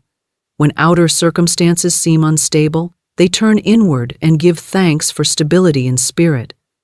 They affirm that divine order governs all situations and that every delay or detour hides a blessing. This thankful perspective allows them to move through challenges without fear. Gratitude, like light, dispels the shadows of doubt. It keeps them steady, confident, and expectant of good. Gratitude transforms work into worship. The wealthy approach their tasks with appreciation for the opportunity to serve, to create, to express their abilities. They bless their work and the people they serve through it. They know that when work is done with a thankful heart, it carries a higher vibration and attracts greater reward. Even the most ordinary duties become sacred when performed in gratitude. Every moment for them becomes an opportunity to give thanks. The breath, the heartbeat, the sunrise, the challenges that teach patience, the success that confirms faith, all are met with acknowledgement. Gratitude becomes their way of seeing, their way of living, their way of being. It colors every thought, word, and action. In gratitude, they find contentment without complacency, ambition without anxiety, and faith without fear. Through this continual practice, gratitude becomes not something they do, but something they are. It becomes their natural state of mind, their atmosphere of being. They move through the world surrounded by an invisible aura of thankfulness that draws blessings as surely as a magnet draws iron. Wherever they go, harmony follows, because gratitude is harmony made visible. Persistence with purpose is the fire that keeps the engine of success moving when all other forces seem to falter. It is the quiet, steady power that turns dreams into realities and ideas into substance. Wealthy people understand that talent may open the first door, but persistence keeps every other door swinging open. They know that no great creation was ever completed in one motion, that every masterpiece was born through continual effort, guided by an unwavering vision. Persistence, to them, is not the stubbornness of desperation, but the calm determination of faith in action. It is the refusal to be moved by appearances and the ability to remain aligned with purpose even when progress seems invisible. The wealthy do not mistake delay for denial. They understand that divine timing governs all things, and that sometimes what appears to be a setback is merely a preparation. They persist, not through force but through faith. They keep their minds focused on the end result, certain that the law of cause and effect will deliver what they have sown. They are patient but not passive, deliberate but not hurried. They act each day toward their purpose, trusting that every effort contributes to the unfolding of their greater good. This patience is not resignation. It is confidence in the unseen workings of divine law. Persistence with purpose begins with clarity of desire. The wealthy know exactly what they are working toward. Their goals are not vague hopes or shifting whims. They are clearly defined intentions, supported by deep conviction. When the purpose is clear, the will becomes strong. They rise each morning knowing why they act, why they strive, and why they continue when others give up. This sense of purpose gives energy to persistence. Without it, effort quickly fades. A mind without purpose drifts like a ship without a rudder, but a mind fixed on purpose moves with power and direction. The wealthy see challenges as part of the journey, not as signs to turn back. When obstacles arise, they do not retreat into complaint or discouragement. Instead, they view difficulties as teachers, each one shaping their character and sharpening their wisdom. They understand that persistence transforms difficulty into strength, that endurance refines ability, and that every obstacle contains within it the seed of its own solution. They face opposition with calm resolve, saying inwardly, "This too shall serve my good." Through this attitude, they turn trials into triumphs and delays into stepping stones. Persistence does not mean endless struggle. The wealthy do not push blindly against resistance. They move intelligently, guided by intuition and strategy. They adjust their methods when needed, but never abandon their mission. If one door closes, they look for another, confident that the right opportunity is always open to a mind that refuses to quit. Their persistence is flexible, not rigid. They understand that the path may twist and turn, but the destination remains the same. In this adaptability lies true strength. Faith and persistence are inseparable companions. The wealthy persist because they believe. They believe in the law of compensation, in the certainty that effort, backed by right thought, will yield reward. They hold their vision in the face of doubt, repeating affirmations of success when the outer world offers none. They remind themselves that the darkest hour often precedes dawn. They persist because they know that the universe never fails those who align with its principles. This unshakable faith gives them endurance far beyond the ordinary. Every great fortune, every thriving enterprise, every work of genius is a story of persistence. The wealthy see this law at work everywhere. In nature, in business, in art, in life itself. The seed does not sprout the instant it is planted. It must remain in the darkness, nurtured by faith in the process. So too must ideas mature in silence before they appear in form. The wealthy respect this rhythm. They do not dig up the seed to check its progress. They water it with action and trust. They persist quietly, knowing that time is the servant of purpose. Persistence also demands control over emotion. The wealthy do not let temporary discouragement sway them. They have learned to master impatience, fear, and self-doubt. When things move slowly, they remain composed. When results are delayed, they remain expectant. They know that to lose emotional control is to weaken creative power. Their persistence is calm and deliberate because it springs from inner stability, not from restless striving. They move forward with the certainty that what is rightfully theirs cannot be withheld. Purpose gives meaning to effort. Without it, persistence becomes mechanical, joyless, and exhausting. The wealthy connect their persistence to something greater than personal gain. Their work often serves an ideal, a vision of contribution, improvement, or creation. This deeper purpose fuels their motivation and gives them endurance beyond ordinary limits. They draw strength from the belief that their actions matter, that they are channels through which good flows into the world. Such purpose transforms work into devotion and persistence into spiritual practice. They also understand that persistence does not mean isolation. Wealthy people surround themselves with those who support their purpose and strengthen their faith. They seek counsel, learn from mentors, and collaborate with others who share their vision. Yet they remain centered in their own conviction. They welcome advice but never allow outside opinion to shake their inner knowing. Their persistence is independent of approval. Whether praised or criticized, they keep moving toward their goal with quiet consistency. The wealthy measure progress not by speed but by direction.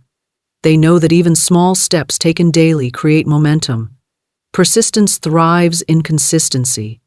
Each day's effort, no matter how modest, builds upon the last. The wealthy treat time as an ally, not an enemy.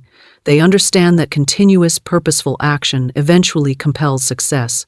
For the universe must yield to the one who will not yield. They do not rush the process, but remain steady, allowing growth to unfold naturally.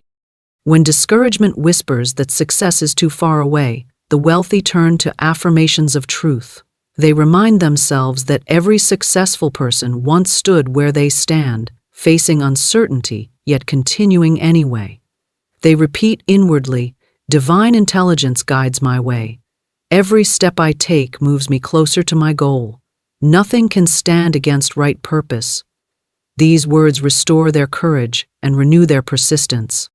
Persistence with purpose also involves faith in unseen assistance. The wealthy trust that when they move with sincerity and determination, invisible forces align to support them. Chance meetings, unexpected opportunities, and intuitive insights seem to appear just when needed. They recognize these as responses to their steadfast vibration. Their persistence is magnetic. It attracts the resources and people required for fulfillment. In the quiet moments when nothing seems to be happening, they persist inwardly by maintaining belief. Outward effort may pause, but inward conviction never wavers. They hold the vision, they bless the process, and they trust the timing.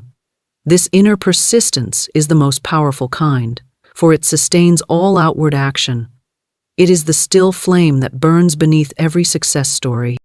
They understand that persistence must be balanced with wisdom. There is a difference between purposeful persistence and blind insistence. The wealthy know when to release what no longer serves their goal, not out of defeat, but out of understanding. They persist in their purpose, not necessarily in one rigid plan. If a path closes, they thank it and choose another. True persistence lies not in doing the same thing endlessly, but in never abandoning the intention that inspired it. Persistence with purpose transforms the individual. It builds strength, patience, and faith. Each challenge endured refines character. Each effort completed adds confidence.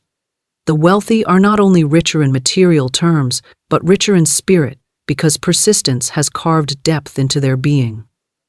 They have learned to trust themselves, to trust life, and to trust the unseen order guiding all things. Their persistence becomes quiet power, a strength that needs no display, a certainty that moves mountains without strain. Inner peace and alignment with abundance is the invisible crown worn by those who have mastered both the inner and outer worlds.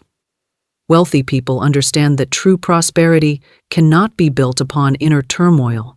It must arise from a foundation of calm confidence, a stillness that remains unshaken by the noise of circumstance.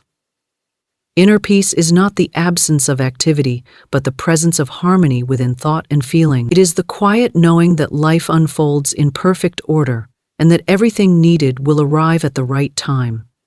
This peace becomes a magnet for abundance, for nothing repels prosperity faster than anxiety, and nothing invites it more surely than serenity of mind. The wealthy cultivate peace through discipline of thought. They train the mind to dwell on truth rather than appearances, on faith rather than fear. They understand that restlessness scatters energy while calmness concentrates it. The peaceful mind is focused, clear, and receptive to inspiration. When others act from panic, they act from poise. Their calm demeanor is not indifference but power held in reserve. It allows them to respond intelligently instead of react impulsively. This quiet steadiness becomes their greatest advantage, for opportunities reveal themselves most easily to those who can see without distortion. Inner peace comes from trust in divine law. The wealthy know that the universe operates with precision and fairness. They believe that their good cannot be lost, stolen, or delayed, that every circumstance has meaning, and that nothing is ever against them unless they decree it so. This trust frees them from worry about competition or chance. They move in a rhythm of assurance, guided by the inner conviction that all things are working together for their good. They do not chase success, they attract it through alignment with this law of harmony. Alignment with abundance means thinking and feeling in unity with the energy of prosperity. The wealthy do not see abundance as something external to pursue, but as a natural state of being. They recognize that scarcity begins in consciousness and that true wealth begins in awareness. When the mind and heart are filled with ideas of sufficiency, the outer world mirrors that sufficiency. They hold thoughts of expansion, generosity, and joy, and these thoughts manifest as opportunities, creativity, and financial increase. The peaceful person is not free from challenges, but free from inner conflict about them. The wealthy encounter difficulties as all do, but they meet them with calm faith instead of agitation.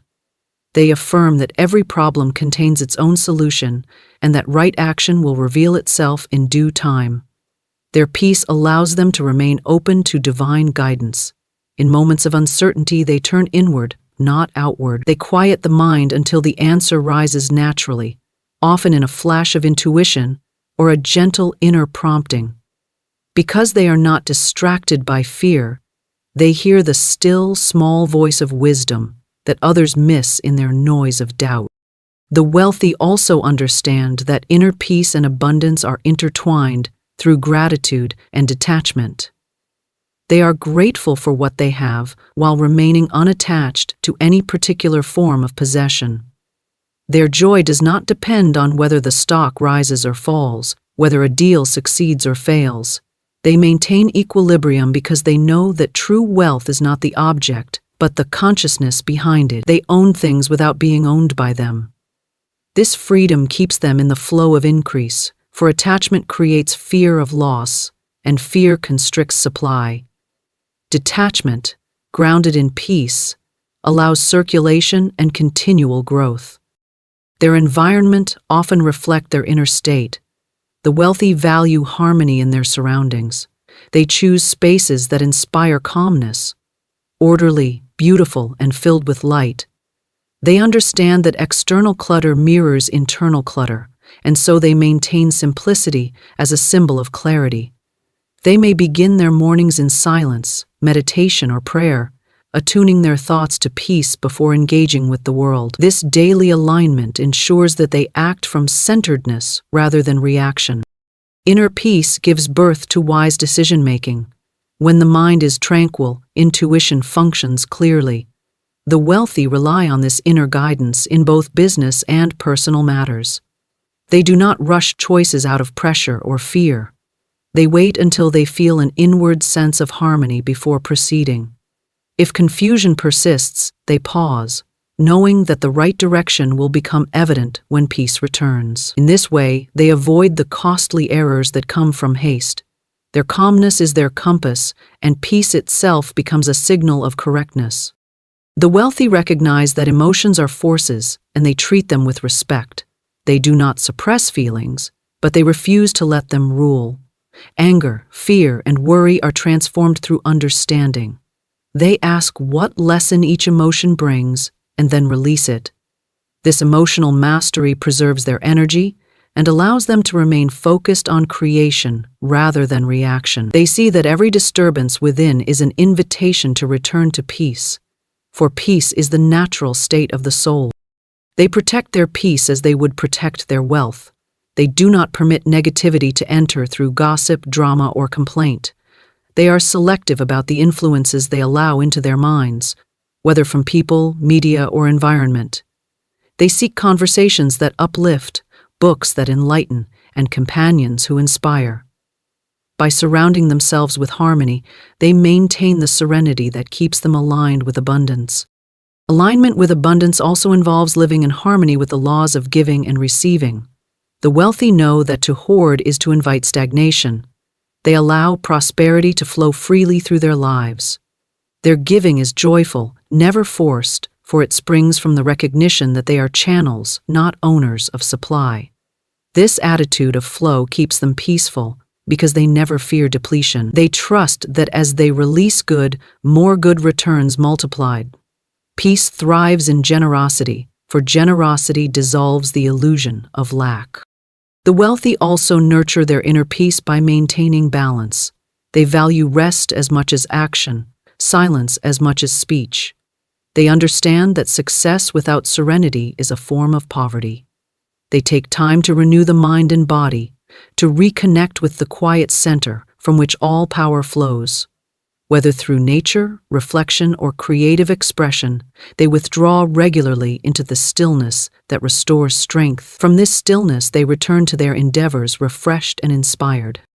Their peace gives them presence. In conversation, they listen deeply. In work, they focus completely. They are not scattered by distraction or lost in worry about the past or future. They live in the eternal now, where power resides. This mindfulness magnifies their effectiveness. People feel their calm confidence and are drawn to it. Their peace becomes influence.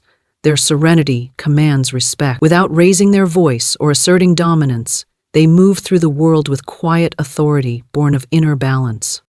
The wealthy know that true peace cannot be bought or inherited. It must be cultivated. It is not the result of possessions but the cause of them. They remember that abundance begins within and that outer success without inner harmony eventually crumbles. Therefore, they tend to their inner state as carefully as to their enterprises. They cleanse their thoughts of resentment, replace fear with faith, and cultivate joy as naturally as one tends a garden. Each peaceful thought becomes a seed of prosperity that blossoms in time.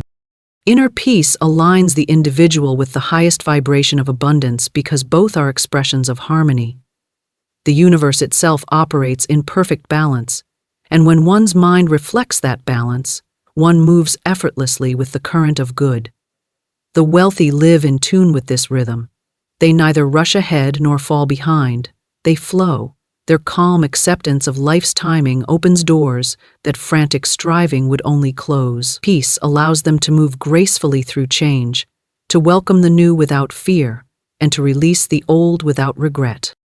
This alignment with abundance creates a quiet confidence that radiates through every aspect of their being. They do not need to prove their worth or defend their position. Their peace speaks louder than words. They know who they are, they know the source of their good, and they know that all things move in divine order. From this awareness, they act, create, and live as expressions of infinite supply. Before the stars take their posts in the velvet sky, and the world draws its final breath of the day, there lies a sacred moment. Yours and yours alone. In this quiet hour, when the noise has stilled and the mind is softened like wax ready to be imprinted, the words you speak to yourself carry more weight than gold. These are not idle phrases. They are affirmations, spells, divine commands, mighty declarations that shape the invisible currents around you. The world you live in is not fixed. It is a mirror of your inner speech, your inner belief, your inner vibration. Each night, before your head finds its rest upon the pillow, you stand at the threshold of creation. What you declare in these moments moves swiftly into the soil of the subconscious, which never sleeps, and which brings forth whatever seed is sown into it, whether wheat or weeds. And so, I say, guard your inner garden. Tend to it with intention and grace. Speak not as a beggar pleading for crumbs, but as a king reclaiming his kingdom. You are not here to suffer through the chaos of the world. You are here to rise above it, to transmute it, to co-create with the infinite. But your power is unlocked only when you align your thoughts with truth. Not the facts of fear or limitation, but the truth of divine abundance, unshakable peace, and radiant wholeness. Say to yourself, all that is mine by divine right now comes to me in perfect ways. And mean it. Declare, I cast this day into the sea of forgetfulness, only its blessings shall return unto me. Let no regret remain unhealed. Let no fear remain unchallenged. Tonight you are not preparing to sleep, you are preparing to ascend, to plant. To realign your spirit with the source of all good. Each of these 10 things you will tell yourself is not merely a sentence. It is a key. A key that opens doors, dissolves obstacles, clears your path, and reorders your world according to the divine blueprint written in your soul. They are words of power, wrapped in simplicity, soaked in faith. Let your tongue speak only that which you wish to see multiplied. For what you speak in the darkness is heard in the light.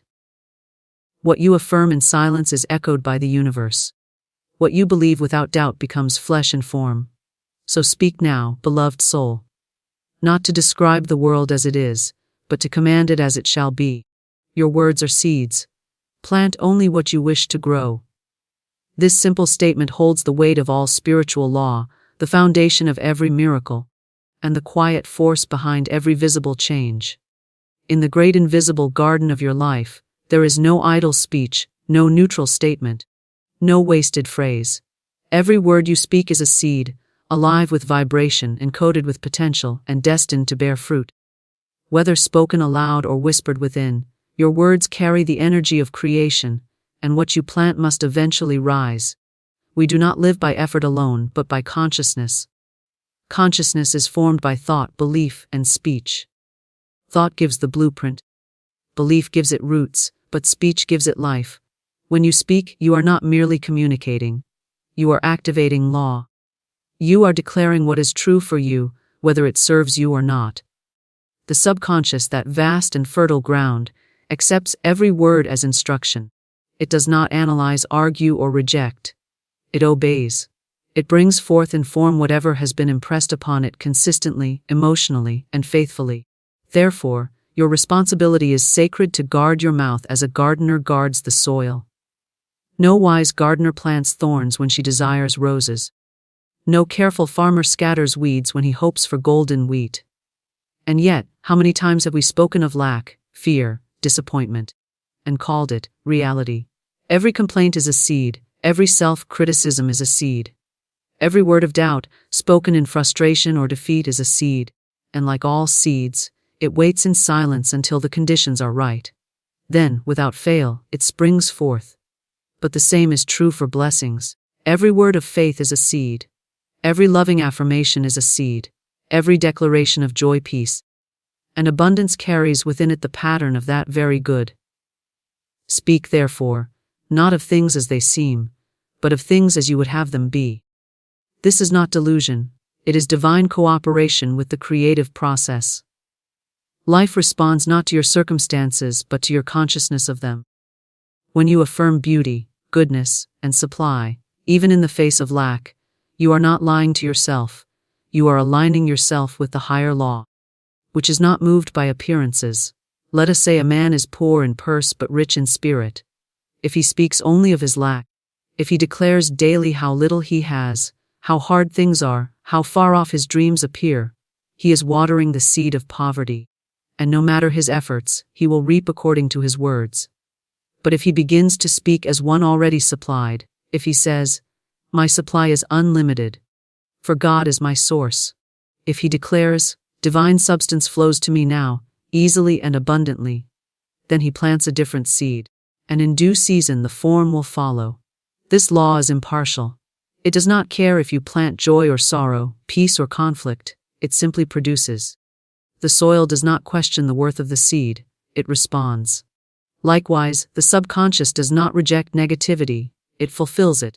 You may speak with casual frustration, saying, I can never get a break, or, I'm always behind, and think nothing of it. But those seeds do not disappear. They are recorded, planted, and tended by the very spiritual mechanisms that govern all creation. And then we wonder why certain patterns repeat, why certain conditions persist. Your tongue is not just for expression, it is an instrument of direction. With it, you guide your life. Every word is a steering wheel, every sentence a compass point. When you speak carelessly, you drift. When you speak with intention, you align. The scriptures say, life and death are in the power of the tongue. This is not poetic metaphor, it is metaphysical law. You may be surrounded by difficulty, hemmed in by circumstances that seem immovable, and yet with one persistent, faith-filled declaration, you may begin to change the entire landscape. It begins with inner awareness. Listen to yourself. What do you say in the quiet hours, when no one is around to correct or comfort you? What do you declare as truth about your body, your finances, your relationships? Are your words creative or destructive? Are you planting seeds of victory or seeds of fear? Do you bless your life or curse it? The key is not repression, but redirection. You do not have to deny that challenges exist, but you must refuse to make them your truth. You can acknowledge a situation and still speak from power. You can say, this may be the appearance now, but divine order is unfolding. You can say, though I walk through the valley, I do not fear, for good is at hand. These are not empty phrases, they are declarations of spiritual authority, and they carry creative force. Imagine every night as the time you return to your inner field. In the stillness of evening, when the outer world quiets and the subconscious becomes receptive, your words become even more potent. Speak not of what troubled you. Speak of what is becoming. Say, I am divinely guided in all that I do. Say, only good comes to me now. Say, I plant perfect seeds tonight, and perfect results shall bloom. Your sleep is not just rest, it is the time your garden grows. Let it grow something worthy. Children speak with imagination and faith, never questioning the power of their declarations. They say, I am a superhero, or, I can fly, and in that moment they are.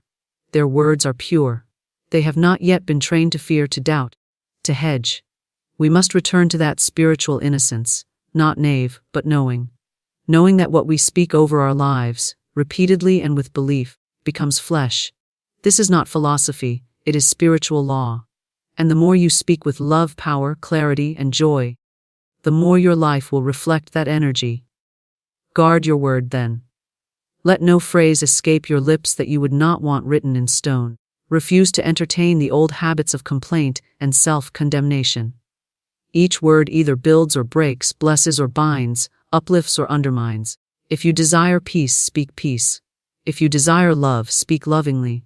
If you desire prosperity, speak of plenty, not as something far off, but as something already yours by divine right. Affirm it until your words feel real, and when they do, reality must conform. The subconscious never sleeps. Speak with divine authority.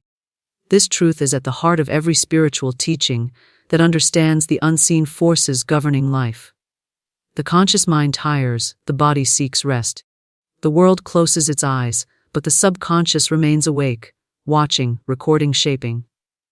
It is the silent servant that works day and night, never questioning your commands, never interrupting your intentions. It is, in truth, the builder behind the scenes, and it creates not from effort or logic, but from impression. And the tool of impression, more than anything else, is your word. What you speak becomes the instruction manual for the subconscious. It is not moved by emotion unless emotion is spoken. It does not respond to thoughts unless they are deeply felt and continually expressed. But once a word is spoken with belief, especially at the threshold of sleep, it is planted like a decree into the fertile ground of the soul. And from that moment, the wheels begin to turn. The subconscious begins to attract, organize, orchestrate, and assemble all that is necessary for the fulfillment of that spoken word. The subconscious mind is the great workshop of spirit. It is the womb of creation, and it does not discriminate between good or bad, love or fear, wealth or poverty. It brings forth what is fed into it. Like soil that does not care what seed is dropped into its surface, the subconscious receives every word as law. Therefore, if you speak with fear, it obeys fear. If you speak with limitation, it constructs barriers. If you speak with faith, it moves mountains. Your authority lies not in force, but in alignment. And to align your speech with divine law is to command the universe without strain. Too many people speak without awareness. They treat words as ornaments, not instruments. They say, "I'm always so tired," and so they are. They declare, "Nothing ever works out for me," and the subconscious, ever obedient, fulfills the order. They say, "I never have enough," and that pattern is reinforced. The subconscious is not a judge, it is a mirror. Whatever is spoken with emotion becomes reflected in experience. Now, consider what happens when one begins to speak consciously, intentionally, with spiritual understanding. When one says, "All things are working together for my good," and speaks it not as a wish, but as a knowing. When one lies down at night and says, "Divine wisdom guides me even in my sleep," or, "My body restores itself perfectly as I rest," the subconscious receives those words and begins to act accordingly. New patterns are formed, old conditions begin to dissolve, and life gradually shifts to match the tone of the inner decree. To speak with divine authority does not mean to shout or to demand from ego.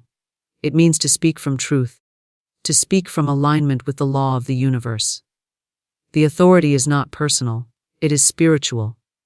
You do not command because you are strong in will, but because you are surrendered to truth. When you declare a thing with faith, you are not trying to make it happen. You are acknowledging that it already exists in the invisible, and your word is the invitation for it to come into form. There is no more powerful moment to speak than at the edge of sleep.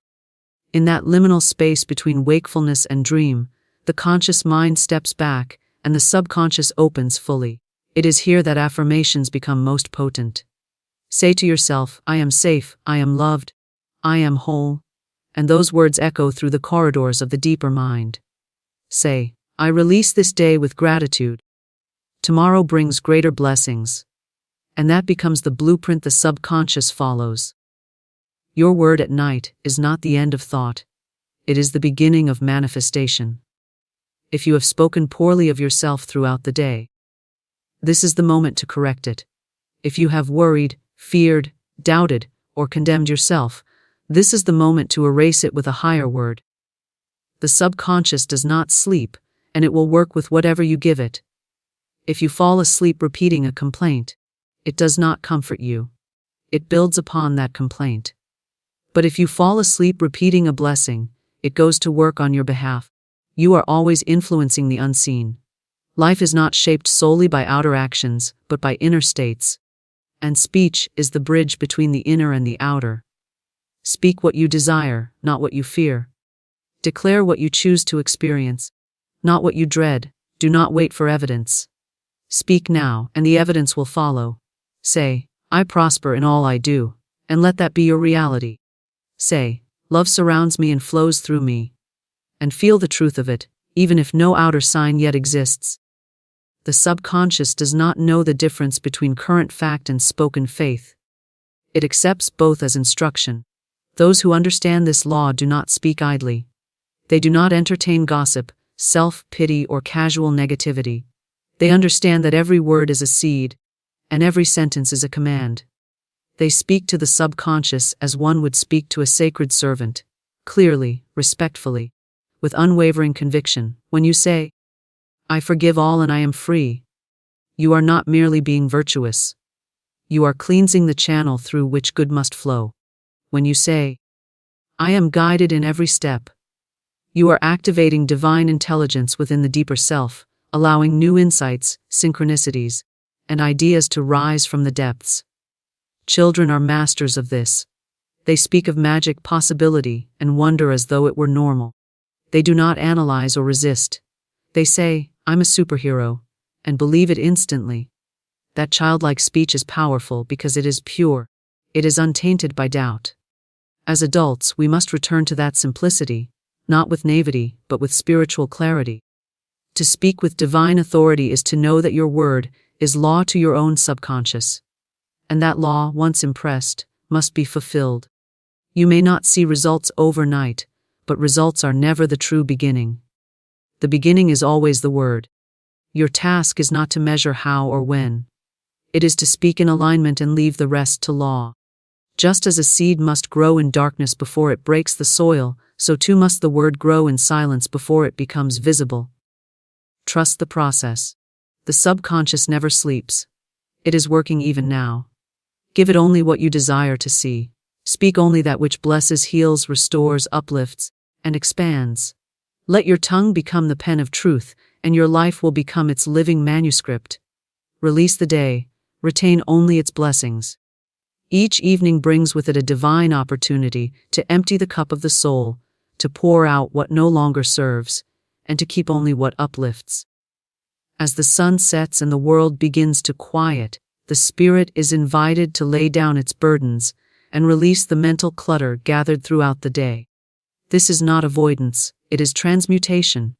It is the sacred act of letting go of all that is heavy, all that is harsh, all that is rooted in fear or regret, while gently gathering the gold. The blessings, the lessons, the beauty, no matter how small. The day may have been full of contrast. It may have brought both joy and friction, ease and tension, laughter and silence. Yet, the soul is not meant to carry every detail forward, to replay each misstep, to rehash each conflict, to brood over what went wrong or what was missed, is to drag the weight of the past into the promise of the future. Every night offers a clean slate, not only in sleep, but in consciousness. But this renewal cannot be received unless the past day is released. Release is not forgetting, nor is it denying. It is choosing what to keep, choosing what to bless, and choosing what to let dissolve back into nothingness. To retain only the blessings is an act of spiritual discipline.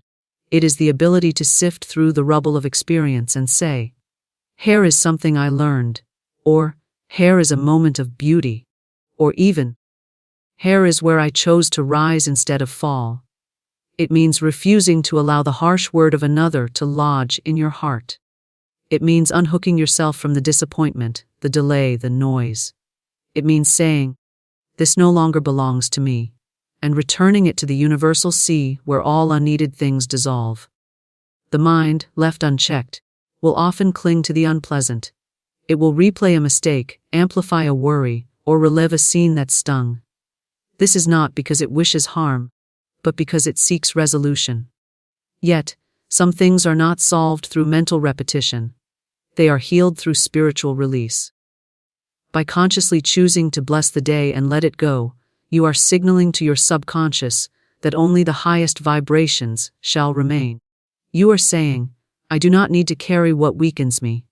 I am free to hold only what strengthens." Imagine your day as a tapestry. Some threads may be tangled, others woven in perfect harmony. Do not rip it apart. Instead, observe it gently and say, "I thank this day for all it brought. I release it with grace."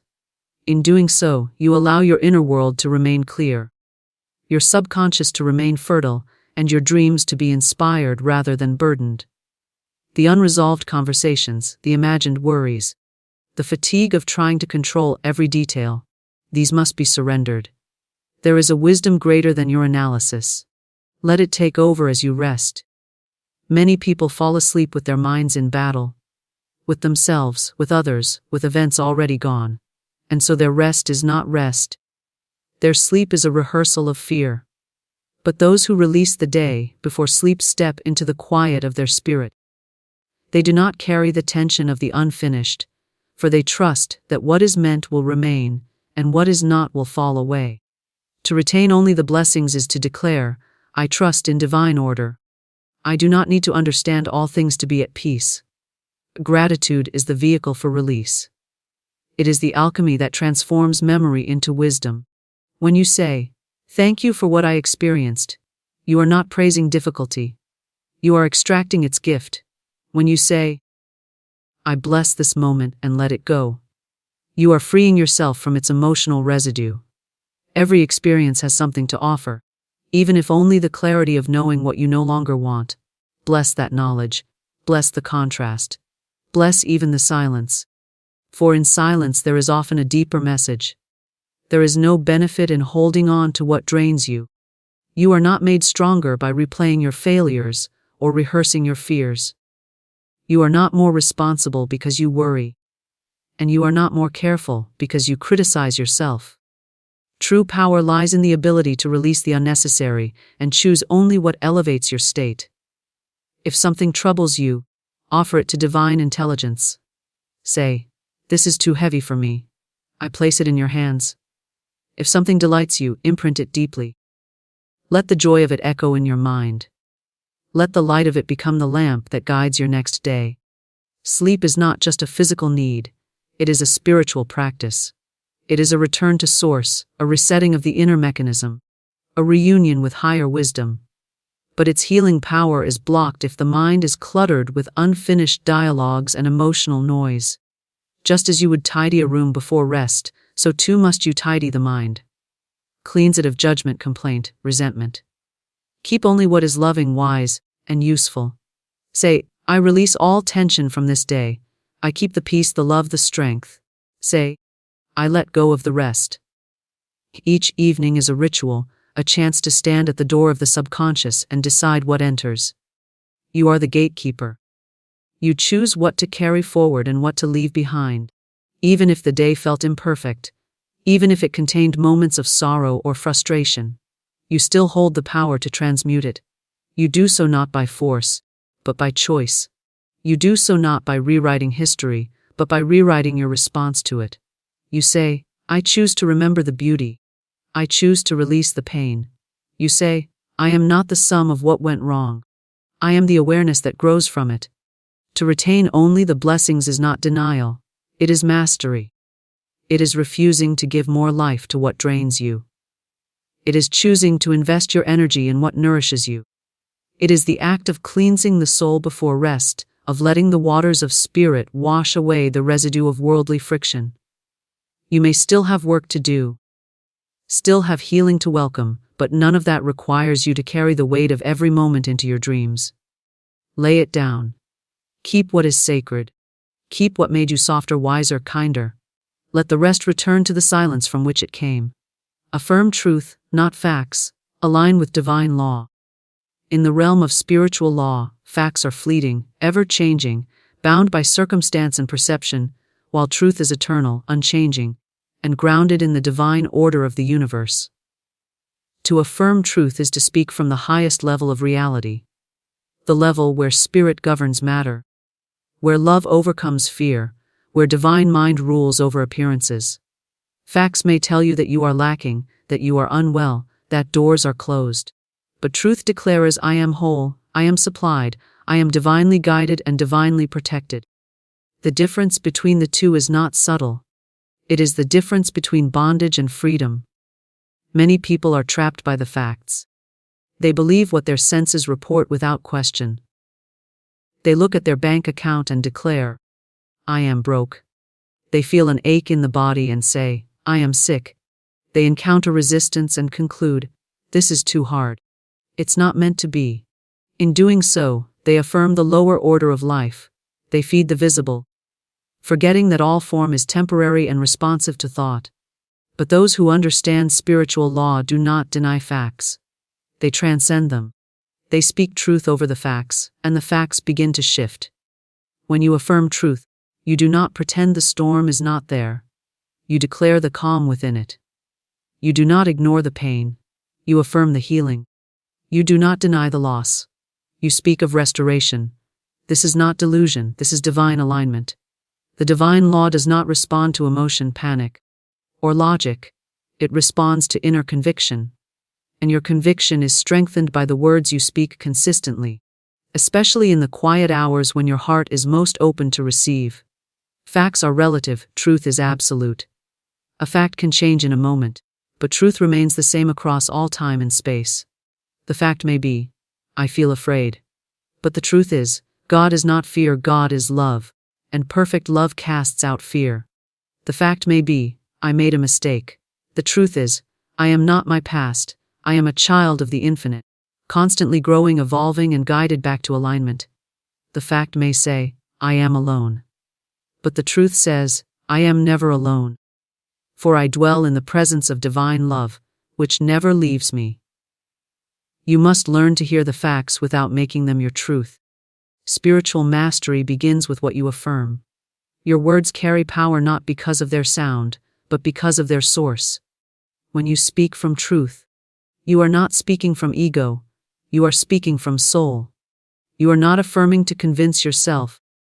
You are affirming to remind yourself of what is already yours by divine right. There is no need to earn what has already been given. But you must claim it. The universe cannot bring to you what you do not claim in consciousness. And the act of claiming begins with affirmation. To affirm does not mean to repeat blindly. It means to declare with feeling, with faith, with knowing. When you say, divine abundance flows to me now, you are not asking for money. You are aligning with the law of supply.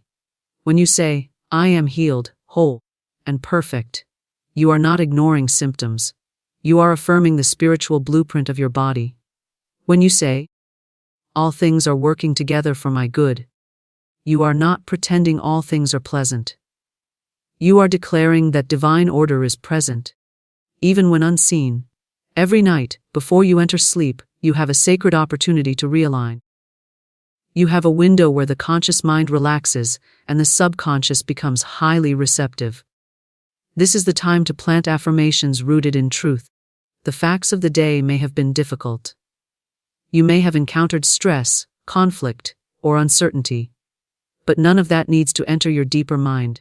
You can stand at the door of consciousness and say, I choose truth. I release the appearance. I affirm divine order. In this act, you are no longer a victim of life. You become a conscious co-creator. Spiritual teachers throughout time have emphasized this principle. You do not overcome appearances by fighting them. You rise above them through alignment. You align through word, thought, feeling, and vision. But the word comes first. The spoken word is the vibration that begins the shift. It is the spark that ignites the fire of change. To affirm truth is to remind the universe what you are ready to receive. Not based on effort, but based on identity. Not based on need, but on divine inheritance. Truth always begins within. It is not something you force into existence. It is something you awaken to. When you say, I am guided, you are not hoping for guidance. You are declaring that divine wisdom already lives within you, and you are now choosing to hear it. When you say, I am free from all limitation, you are not ignoring the outer constraint. You are aligning with your true self, which is never bound by time, space, or human reasoning. This is the freedom of spiritual authority, the ability to see beyond what is and speak what truly is. The language of truth is gentle but firm. It does not waver based on evidence.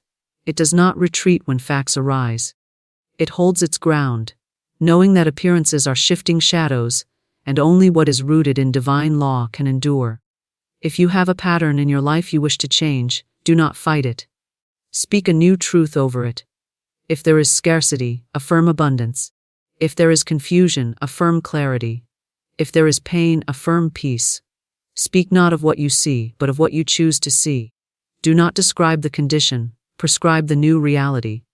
To affirm truth is not to ignore responsibility. It is to remember where true power resides.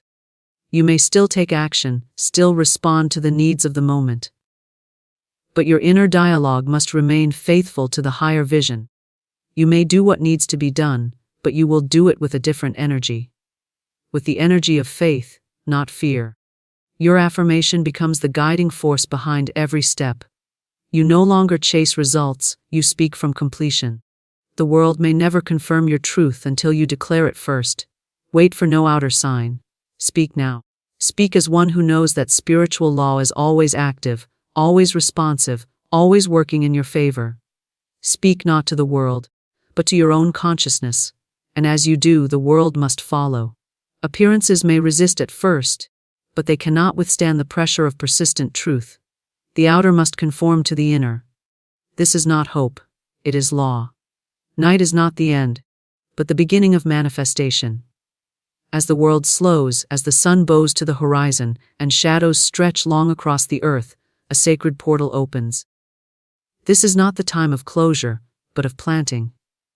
Not the conclusion of your efforts, but the quiet moment where invisible hands begin their work. Just as the farmer does not dig up the seed at dusk to see if it has begun to grow, neither must you disturb the unseen forces that stir while you sleep. Night is not emptiness, it is preparation. It is not darkness, it is the womb of becoming. During the day, your thoughts are active. Your choices are outward, your energy flows into doing. But at night, the inner temple becomes accessible. It is in this stillness, this hush, that your soul and the subconscious mind begin their intimate dialogue. All the words you spoke, the thoughts you repeated, the emotions you entertained throughout the day settle into the soil of your being. Here they begin to take form. Sleep does not stop your creative power, it accelerates it by removing resistance.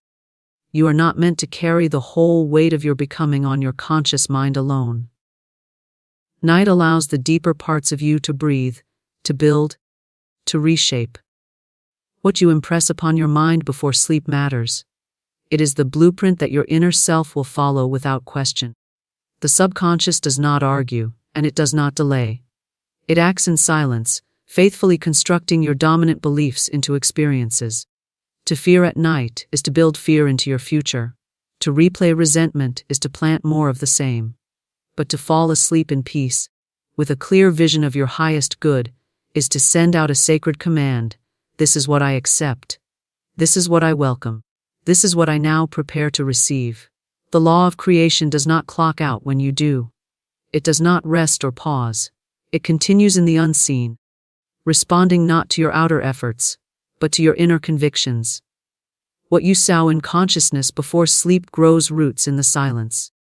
And those roots do not remain below the surface. They rise into form. Do not underestimate the power of a single thought repeated at night. Do not dismiss the value of one sincere affirmation spoken with faith before you drift into dreams. These are the seeds that the night watches over. Sleep is not a break from spiritual practice. It is part of it. It is the moment where the conscious mind hands the baton to the subconscious, saying, I have done my part, now you do yours. And the subconscious, loyal and tireless, takes over. It begins to organize your world according to your deepest impressions. It makes no distinction between truth and fantasy, between hope and fear, between what serves and what limits. It only knows what you have chosen to believe, and belief, more than effort, shapes experience. The reason night is so potent is because the noise of the world has ceased. The mind is softer. The critical voice is quiet. In this tenderness, your inner word takes root easily. It enters the heart without resistance. When you say, I am safe, I am whole, I am guided, those words go deep. They are not lost in the chaos of the day. They are absorbed like water into parched ground. Night is when the foundation is laid. What you see later as luck or synchronicity was born in these unseen hours. There is a reason why ancient wisdom speaks of dreams, of visions in the night, of answers given while sleeping.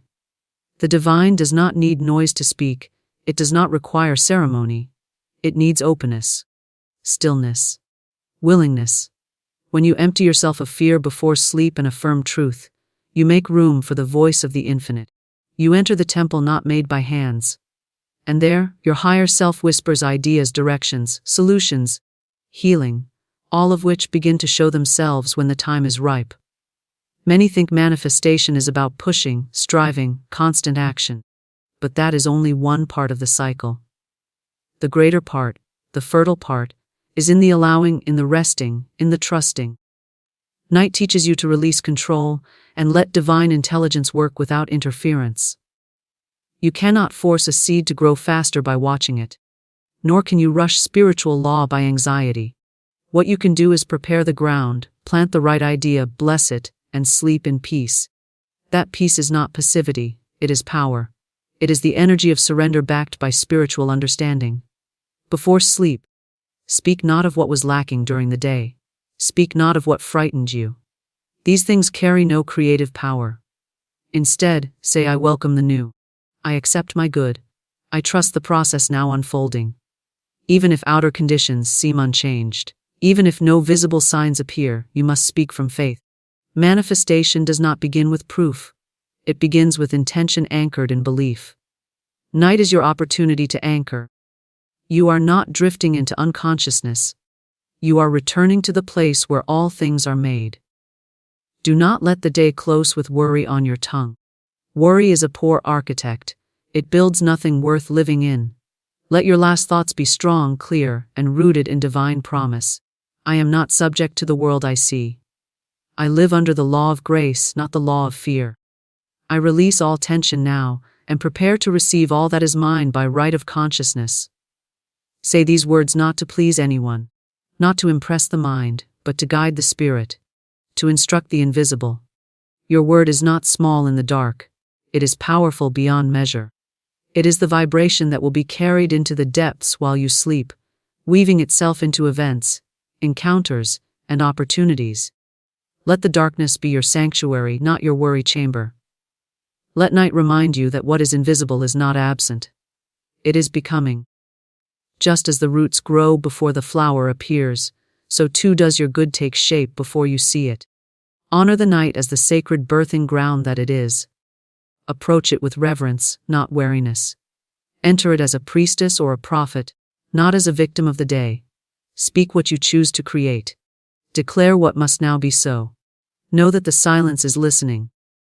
That the universe is attentive, that the laws are set and waiting only for your word to activate them. The world may appear to pause at night, but creation never does. Manifestation begins not with noise and motion, but with inner clarity, with spoken word, with deep knowing.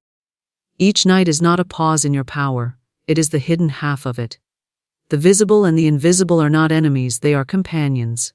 One sows, the other reaps. One declares, the other responds. Night is the sacred space in which all you have claimed in spirit begins to stir toward form. Speak wisely. Rest faithfully. Trust that what you set in motion with belief shall find its way into light.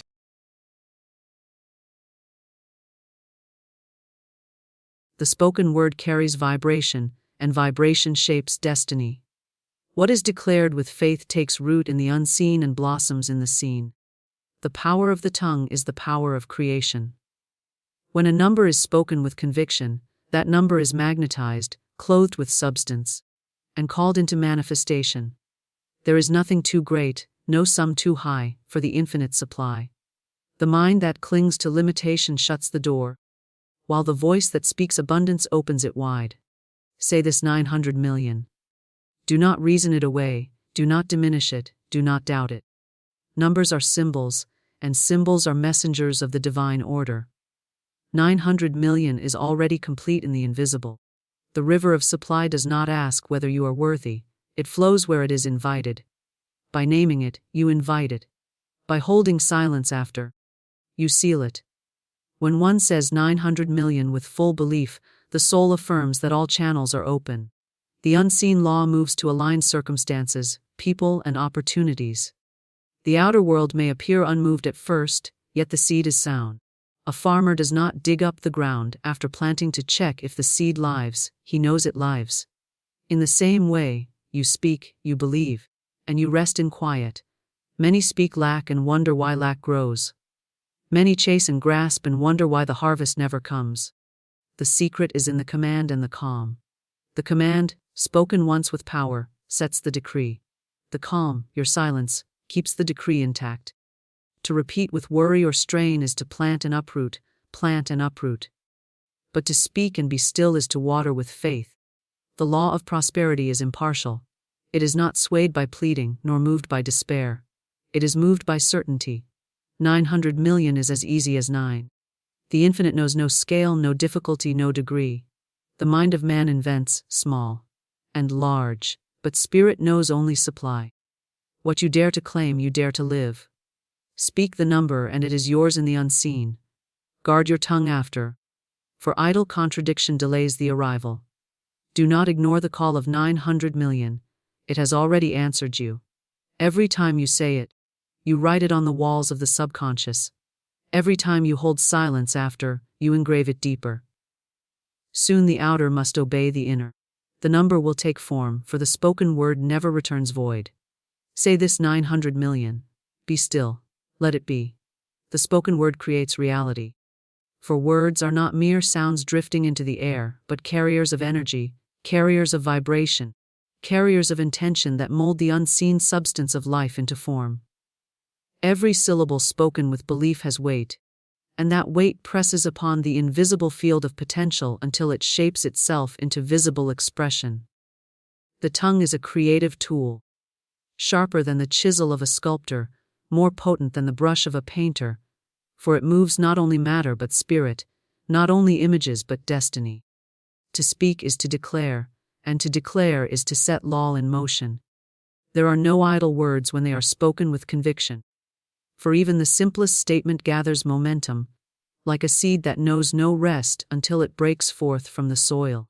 The spoken word creates reality because sound is vibration, and vibration is movement, and movement shapes substance. The entire universe is formed by vibration, from the smallest particle to the grandest star. When one speaks, one vibrates with the universe itself, aligning with the eternal rhythm that governs all creation. To speak lack is to call forth lack, to speak abundance is to call forth abundance. To speak health is to call forth health, and to speak defeat is to summon defeat. The law does not discriminate, it does not choose for you. It only reflects what you choose to declare. Every word uttered carries the power of agreement, and agreement is the key to manifestation. When you speak a word, you are agreeing with its essence, whether for good or for ill. Say, I am poor, and you have agreed with poverty, invited it to dwell with you, and given it shelter. Say, I am prosperous, and you have agreed with abundance, welcomed it into your house, and opened the doors of supply. The spoken word is a covenant, a contract written in sound between the inner and the outer. It is the signing of a decree, sealed not with ink but with breath, and breath is life itself. The spoken word creates reality because the subconscious mind is always listening, always recording, always translating words into instructions. The subconscious does not argue, it does not reason, it does not reject, it accepts and acts. Speak often of your fears, and the subconscious will begin to weave them into experience. Speak often of your desires, and the subconscious will bend circumstances toward their fulfillment. It is like soil, neutral and impartial, yielding in kind to the seed that is planted. To speak a word is to drop a seed into the fertile ground of the unseen. To repeat a word with faith is to water it. To guard your speech is to protect it from weeds. Every spoken word sends forth a current of energy that draws to itself its likeness. Declare harmony, and harmony is attracted. Declare confusion, and confusion answers. Like attracts, like in the realm of thought and speech. It is not enough to think silently and hope. The spoken word carries an extra force, for sound has wings. Words spoken aloud are vibrations released into the atmosphere, vibrations that never cease but circle endlessly, drawing to themselves companions of the same tone. To say, I am strong, is to vibrate with strength. To say, I am weak, is to vibrate with weakness, and each vibration gathers power until it manifests outwardly. The spoken word creates reality because it builds faith. When you hear yourself declare a truth, it enters more deeply than when you merely think it. Thought may waver, but speech anchors thought. To affirm aloud is to remind the conscious mind, to command the subconscious, and to align with the universal law all at once. The more you hear your own voice speak prosperity, health, love, or joy, the more natural it feels, until the old words of doubt lose their grip. Faith is built by repetition, and repetition spoken aloud is faith in action. The spoken word creates reality because silence alone is not enough. Many people hold their desires quietly in the mind, yet their spoken words cancel them out. They may visualize wealth, yet complain of bills aloud. They may dream of success, yet declare failure to friends. They may picture harmony, yet speak quarrels into being. The creative power is broken when the tongue betrays the heart. To align speech with desire is to bring the mind into unity. Unity of thought, word, and belief is irresistible. It must manifest, for it is whole. The spoken word is a bridge between the invisible and the visible, between the inner and the outer. To speak is to bring the unseen into the seen. Just as the architect must voice his vision before it can be drawn, and the composer must hum the melody before it can be written, so must the soul speak its truth before it can be embodied. Speech gives shape to thought, and thought clothed in speech becomes action. Action becomes habit, habit becomes character, character becomes destiny. It all begins with the word. The spoken word creates reality because it carries authority. Every person holds within them a measure of creative authority, granted by the universal law, and that authority is exercised by what is spoken. Words of command carry the greatest power. Say, "This is mine by divine right," and you have called upon your authority. Say, "I cannot," and you have surrendered your authority. The tongue is either a servant or a master, either building the house of your desire or tearing it down. To know this is to become watchful, careful, and deliberate in every utterance. The spoken word creates reality not only for the self but for others. Words spoken to another enter their subconscious, planting seeds in their soil. To speak encouragement is to lift them. To speak discouragement is to wound them. The words spoken over children shape their lives. The words spoken over friends shape their confidence. The words spoken over enemies shape the field of conflict. Speech is not a solitary act, it is a communal force, weaving the fabric of collective reality. One word of blessing may change a life, one word of curse may break it. The spoken word creates reality because it aligns with divine law. The law has decreed that, as a man thinketh, so is he. And the spoken word is thought made audible. To speak is to double the power of thought, to give it form and substance. The universe was spoken into being, and creation still follows that pattern. Every utterance echoes that primal command, "Let there be," and so there is. To speak lack is to say, "Let there be lack." To speak abundance is to say, "Let there be abundance." The universe always answers, for it cannot deny its own law. Numbers are symbols of divine order, carrying within them the rhythm, harmony, and structure of the universe. They are not cold figures written on a page, but living signs that mirror the hidden laws of creation. Each number vibrates with meaning. Each sequence reflects a pattern. Each sum reveals an order that the human mind may not see at first glance, but that the soul recognizes as eternal truth. Numbers are the language of the unseen, the code by which the infinite expresses itself in the finite, the silent script behind every form, every cycle, every unfolding event. Numbers are woven into the very fabric of existence. The planets move in measured paths. The tides rise and fall in precise intervals.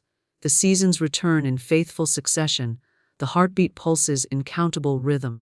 The breath comes and goes in measurable cycles. Nothing in the universe escapes number, for number is order, and order is law. Without number, there would be chaos. With number, there is harmony. To understand numbers is to glimpse the blueprint of creation, to see how the invisible intelligence arranges substance into beauty, proportion, and balance. When one sees numbers not merely as quantities but as qualities, new light dawns. A single digit may carry within it a principle, a truth, an archetype that governs experience. The number 1 is unity, beginnings, individuality, the spark of creation itself. The number 2 is duality, reflection, partnership, the law of polarity. The number 3 is expression, growth, manifestation, the blending of opposites into a new creation. The number 4 is foundation, order, stability, the structure upon which life rests. The number 5 is change, freedom, movement, the restless call of expansion. The number 6 is balance, responsibility, harmony between spirit and matter. The number 7 is mystery, intuition, divine completion beyond the material. The number 8 is power, infinity turned upright, the flow of giving and receiving. The number 9 is fulfillment, the end of a cycle, wisdom gained through experience. These qualities are not inventions of the mind, but revelations of the soul, for every number is charged with spiritual energy. Numbers are symbols of divine order because they recur with uncanny consistency in nature and in human affairs. The spiral of a shell, the petals of a flower, the branching of a tree, the orbit of planets, the proportions of the human body, all bear the mark of mathematical harmony. These patterns are not accidents, but signatures of a cosmic intelligence that arranges all things according to measure. Sacred geometry reveals how numbers form the basis of design, how triangles, circles, and squares express universal truths through proportion and relationship. To meditate on these forms is to commune with the eternal order behind appearances. Numbers are also symbols, because they speak to the subconscious mind in ways words cannot. A number can bypass reason and speak directly to the inner knowing. When a figure such as 900 million is spoken, it does not only represent wealth, but evokes magnitude, fullness, abundance beyond comprehension. It impresses the subconscious not only with value but with vibration. The subconscious responds not to logic but to symbol. And numbers are among the most potent symbols of all. To declare a number is to declare an alignment with the quality that number carries.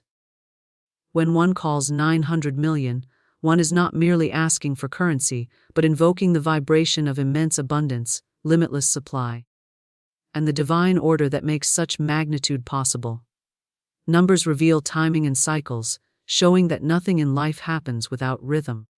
Just as the moon waxes and wanes in set intervals, so do human affairs rise and fall in measured sequences. The ancients studied numbers not only as mathematics but as prophecy, reading in them the turning of ages, the unfolding of destiny. The cycles of 7, the patterns of 12, the mastery of 3. All these reveal that life unfolds in predictable steps, each stage building upon the last. Numbers are the markers of these steps, the signs that guide the journey.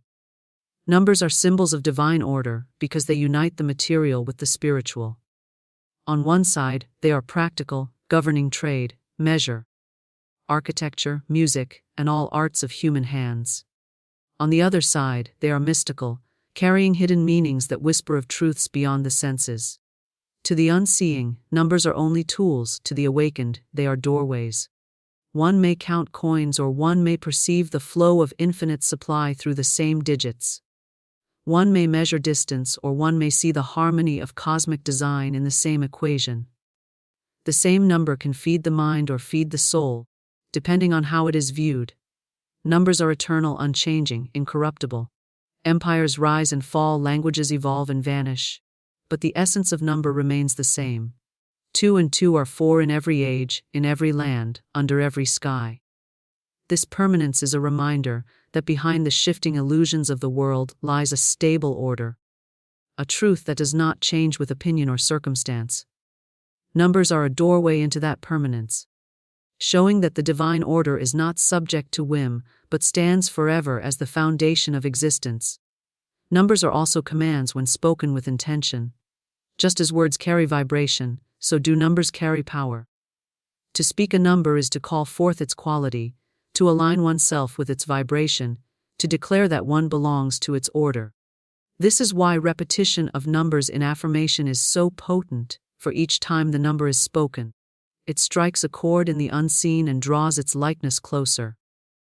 900 million repeated with faith is not merely a statement of desire, but a call to the divine order that holds abundance in its keeping.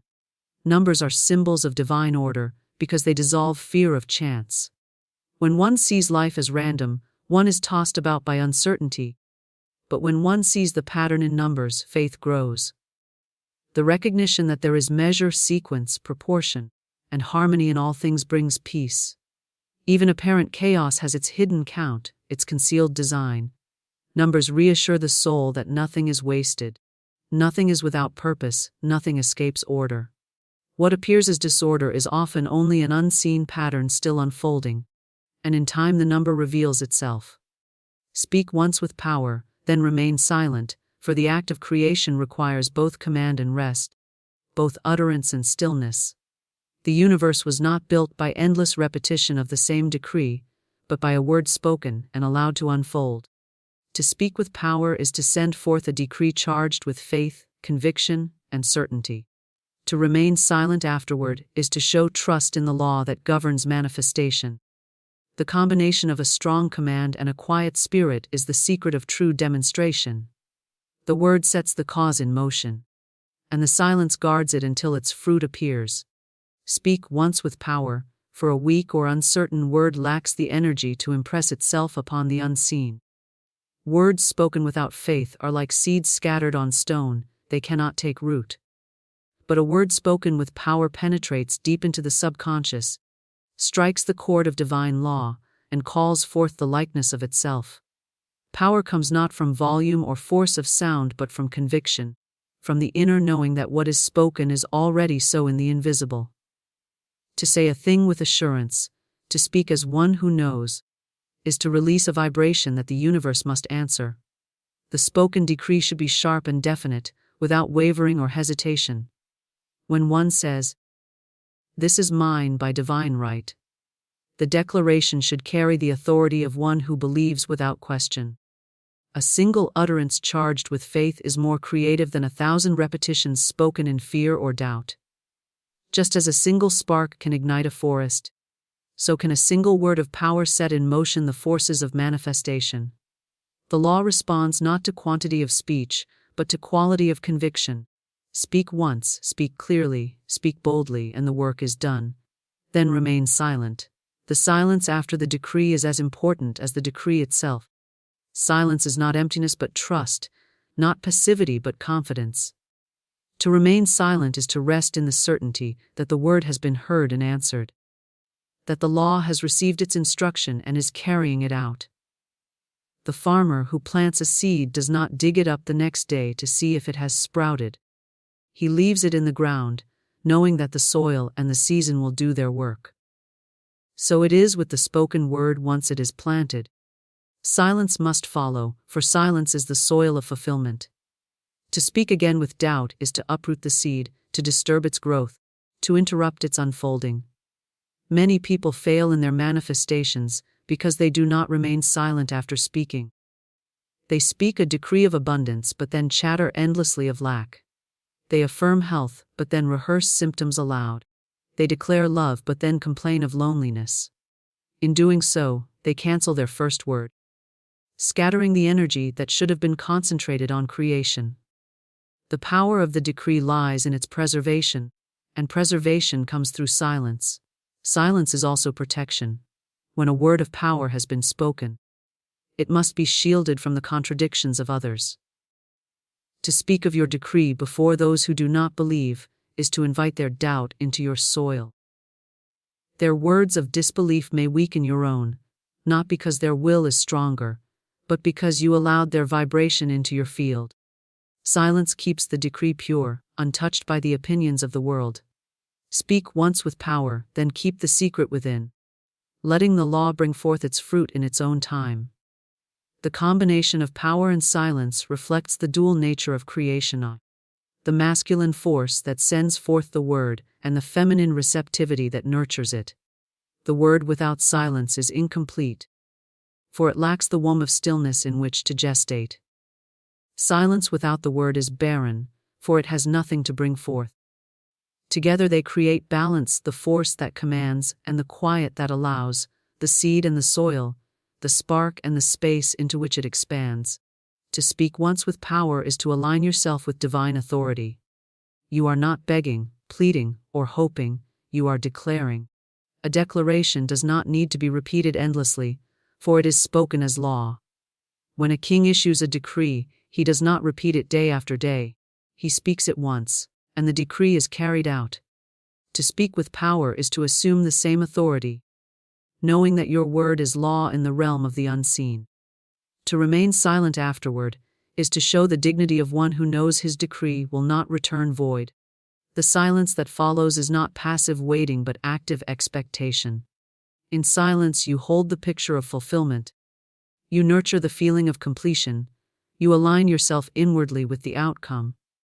You do not chatter about delays or wonder aloud when it will arrive. You rest in the assurance that the law is precise, that timing is perfect, that nothing can hinder the word once spoken. In this silence you create a magnet of stillness that draws the manifestation into your experience. To speak once with power, then remain silent, is also an act of discipline. The tongue is quick to betray the heart when it is not trained. The habit of idle speech, of complaining, of repeating doubts and fears, must be broken if the decree is to stand. Discipline yourself to speak little, to speak only words of power, to keep silence when tempted to contradict your own good. Every idle word weakens the structure you are building, but silence strengthens it. The disciplined tongue becomes the servant of the creative mind, and the creative mind becomes the channel of divine law. Powerful speech followed by silence also reflects the rhythm of the universe itself. There is day and there is night, there is activity and there is rest, there is expression and there is withdrawal. The word is the day, the silence is the night. The word is the activity, the silence is the rest. The word sends forth, the silence gathers in. To follow this rhythm is to work with the flow of creation, rather than against it. Those who only speak and never rest exhaust their energy. Those who only remain silent and never speak lack direction. Balance is the secret, and balance is found in the union of power and silence. When you speak once with power, you have done your part. When you remain silent, you allow the infinite to do its part. Creation is always a partnership between the human and the divine, between the conscious word and the unseen law. Your responsibility is to issue the decree with conviction. The law's responsibility is to bring it to pass. To interfere with endless words of doubt is to step into the law's domain where you do not belong. Speak and release. Declare and let go. Trust the process, for the process never fails when the decree is true and the silence is kept. The law of prosperity responds to certainty, not doubt. For prosperity is not a matter of chance, but of alignment with a principle that is eternal and unfailing. This law does not bend to hesitation, nor does it waver at uncertainty. It listens only to the clear, unwavering note of conviction. Certainty is the magnetic force that draws abundance, while doubt scatters the energy and dissolves the form. When one is certain, the way opens. When one is doubtful, the door closes. The law does not choose between the two, it simply mirrors the vibration given to it, and certainty is the vibration of fulfillment. Prosperity is always present, always flowing, always seeking channels through which to express itself. It is not created by man, nor is it dependent upon circumstance. It is part of the infinite supply that fills the universe, the inexhaustible storehouse of divine abundance. Yet this storehouse opens only to the key of certainty. A mind certain of supply draws supply. A heart certain of increase attracts increase. A voice certain of wealth calls wealth into form. Doubt, on the other hand, is a denial of the law, a shutting of the gate, a refusal of the gift. To doubt is to say, it is not mine. To be certain is to say, it is mine now. The law answers accordingly. Certainty is not mere hope, nor is it vague wishing. It is the deep inner knowing that the good desired already exists, and is already yours by right. It is the calm assurance that what is spoken will manifest, that what is claimed will appear, that what is decreed will not return void. Certainty is steady, immovable, unshaken by appearances. Circumstances may contradict, people may deny, conditions may suggest otherwise, but certainty does not waver. It knows that appearances are shadows, while the law is substance. It holds fast until the unseen becomes the seen. Doubt, by contrast, is the great destroyer of manifestation. Doubt interrupts the current, weakens the decree, and scatters the vibration into confusion. One may speak words of prosperity, but if doubt follows, the words are emptied of their power. To affirm, I am prosperous, while secretly thinking, but what if I fail, is to cancel the decree. The law does not hear the surface words alone. It hears the tone of the heart. If certainty is lacking, the law has no clear command to fulfill. It reflects the mixture it receives, and so the result is mixed, incomplete, or absent altogether. The law of prosperity responds to certainty, because certainty is faith in action. Faith is not blind belief, but the assurance that the unseen is real and the invisible is substance. Faith speaks as though it already has, acts as though it already is, lives as though it already owns. Certainty carries the same quality. It does not plead with the law but commands with authority. It does not wait in fear but rests in assurance. It is the unwavering stance of one who knows their inheritance and will not be moved. This stance draws all conditions into alignment, for the law always conforms to the strongest vibration. To cultivate certainty, one must train both speech and thought. Every idle word of lack weakens certainty, every fearful thought dilutes it, every contradictory action undermines it. To strengthen certainty is to guard the tongue, discipline the mind, and walk in alignment with the decree already spoken. It is to speak abundance, to think abundance, to act abundance, until abundance becomes the natural state of consciousness. The law responds not to temporary flashes of belief but to consistent conviction. Certainty must be sustained, for it is sustained certainty that calls forth lasting prosperity. Certainty is magnetic because it carries a tone of finality. When one is certain, others feel it. Circumstances bend to it. Opportunities are drawn to it. Doors open because certainty does not waver at the threshold. A doubtful person hesitates and the door remains closed. A certain person walks as though the door is already open, and by that confidence, it opens. The vibration of certainty is irresistible. It draws people, resources, ideas, and timing into alignment, not by force but by law. The law of prosperity responds to certainty because certainty is unity of mind, word, and action. Doubt is division, a house divided against itself, torn between yes and no, wanting and fearing, affirming and denying. A divided house cannot stand. But certainty is unity. The mind agreeing with the word agreeing with the action agreeing with the belief. This unity produces harmony, and harmony is the signature of prosperity. The law recognizes unity and rushes to fulfill it. Certainty is also silence after the decree, the refusal to speak against what has been declared.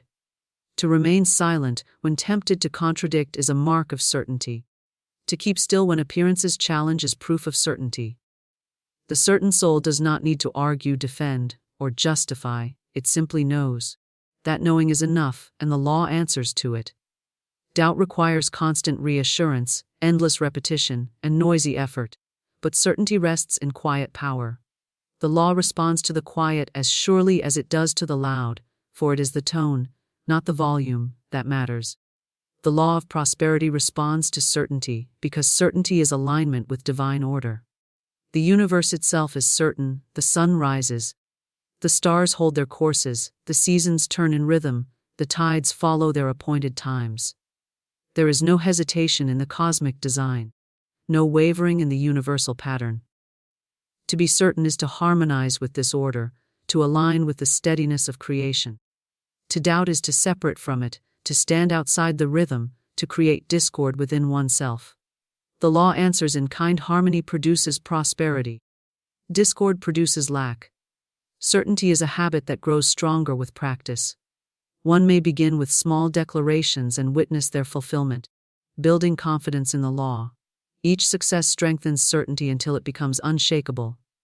Doubt is also a habit, reinforced by repeated failures and disappointments. To break the habit of doubt, one must replace it with certainty, consciously choosing faith over fear, clarity over confusion, command over hesitation. Each time certainty is chosen, the vibration grows stronger, the channel wider, the flow greater. The law of prosperity responds to certainty, not doubt, because certainty is the expression of divine inheritance. To claim prosperity with certainty is to acknowledge your rightful place as a child of infinite supply. To doubt is to deny that inheritance, to act as though you are cut off from the source. The law does not cut anyone off, it is the individual who blocks the flow through doubt. Certainty removes the block, opens the channel, and allows the river of supply to flow freely. Doubt dams the river, and the flow is stopped. The law answers both, for it has no choice but to reflect the vibration it receives. Guard the tongue to protect the decree. For once a word of power has been spoken, it must be preserved, shielded, and kept from corruption. The tongue is the gateway of creation, and just as it can bless, it can also undo. A single idle word can weaken the vibration that has been set in motion. Just as a single careless step can disturb a delicate structure, the decree, once spoken with conviction, carries force. But that force can be dissipated if the tongue is not disciplined. To guard the tongue is to guard the seed, to ensure it is not dug up, trampled, or scattered before it can bring forth fruit. The decree is a sacred act. It is a command sent forth into the invisible law, and that law moves with exactness to fulfill it. But the law also records every utterance, not just the words of power but the idle chatter, the doubts spoken in jest, the fears voiced in weakness. Each word has vibration, and vibrations intermingle. If the decree is to be preserved, the tongue must be kept from contradicting it. To say, "I am prosperous," and then to complain of lack is to sow weeds among the wheat. To affirm abundance in silence, and then speak fear in conversation is to poison the soil. Guarding the tongue means refusing to allow any word that runs counter to the decree to pass your lips. Words carry weight. They are not empty sounds, but living forces that imprint upon the subconscious mind. The subconscious hears everything spoken and translates it into reality without judgment. It does not distinguish between seriousness and jest, between affirmation and complaint. When you speak lack even in passing, the subconscious records lack. When you speak fear, even lightly, the subconscious records fear. This is why the tongue must be guarded constantly, not occasionally, for every utterance has its mark. The decree must be protected by surrounding it with words that support and sustain, never with words that oppose or undo. Guarding the tongue is also guarding against the influence of others. The decree is vulnerable in its early stages, like a seedling just breaking through the soil. To speak it openly before those who doubt is to expose it to cold winds. Their words of disbelief may weaken your faith, and once you repeat their doubts aloud, the decree is compromised. To guard the tongue is to keep silence when tempted to defend, explain, or justify the decree to others. Silence is a shield, and secrecy is protection. The law needs no defense from critics, it needs only your unwavering word and your disciplined silence. The tongue must be trained, for it has long been accustomed to idle speech. Most people let words fall carelessly, unaware of their power. They exaggerate, complain, joke at their own expense, and speak lightly of misfortune, never realizing that each word plants a seed. To guard the tongue is to end this carelessness, to take responsibility for every utterance, to make the tongue a servant of truth rather than a servant of habit. This discipline may feel difficult at first, but with practice it becomes natural, and soon the tongue speaks only life, only abundance, only harmony. Guarding the tongue does not mean speaking less of good, it means refusing to speak of lack. One may affirm prosperity often, speak gratitude continually, declare health and joy daily, but when it comes to doubt, fear, criticism, or complaint, the tongue must be kept still. This selective silence preserves the decree. It is like tending a garden: water the flowers, pull the weeds, but never neglect the soil. The soil of speech must be kept pure if the flowers of prosperity are to bloom. Guarding the tongue also means guarding against contradiction within yourself. It is not only the words spoken to others that matter but also the words whispered to yourself in quiet moments. Self-talk is still speech, and the subconscious records it as faithfully as any outward word. To affirm one thing aloud and deny it inwardly is to create confusion in the law. The decree must be consistent, inside and outside, in public and in private. Guard the inner tongue as carefully as the outer one, for both create vibration, and both direct the law. The decree once spoken gathers energy each time it is supported by words in harmony with it. Every declaration of abundance strengthens the decree of prosperity. Every expression of gratitude nourishes it. Every word of faith waters it. To guard the tongue is to continually feed the decree with supporting words while refusing to starve it with contradiction. Words are like currents of energy, Some push the decree forward, others pull it back. Guarding the tongue means allowing only forward currents, never backward ones. A guarded tongue produces a guarded mind, and a guarded mind produces a guarded life. When you become watchful of words, you become watchful of thoughts, for words and thoughts are twins. To stop careless speech is to weaken careless thinking, and soon the mind itself becomes disciplined, aligned with the decree. Out of the abundance of the heart the mouth speaks, and out of the abundance of speech the life is shaped. By guarding the tongue, you are not only protecting the decree, but also transforming the entire state of consciousness into one that supports it. The law of prosperity is precise, and precision requires discipline. Just as an architect does not scribble lines at random, but draws carefully, so must you speak carefully, knowing that each word is a line in the structure of your reality. Idle speech is like careless strokes on a blueprint. They distort the design. Guarding the tongue ensures that the blueprint remains clear, strong, and aligned with the desired outcome. The decree is the cornerstone, and every word thereafter is a supporting stone. To speak carelessly is to weaken the wall, but to guard the tongue is to build with strength. Guarding the tongue also prevents the misuse of imagination. Many people speak their fears into being, rehearsing disaster aloud until it becomes inevitable. They describe what they dread as though it were already real, painting vivid pictures with words that the subconscious faithfully carries out. To guard the tongue is to refuse to give voice to fear, to deny it the power of speech. Fear may knock at the door of the mind, but if it is not spoken, it cannot enter fully.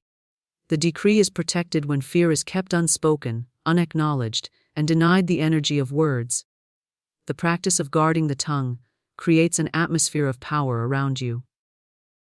Others will feel the strength of your speech, the weight of your words, the clarity of your declarations. A guarded tongue speaks less but means more, for each word carries the vibration of intention. People who scatter words carelessly are seldom believed, but those who guard their tongue are listened to with respect. The same principle applies to the law of prosperity. It responds not to many words but to meaningful ones, not to chatter but to command. Guarding the tongue ensures that each word you speak carries the full force of your decree.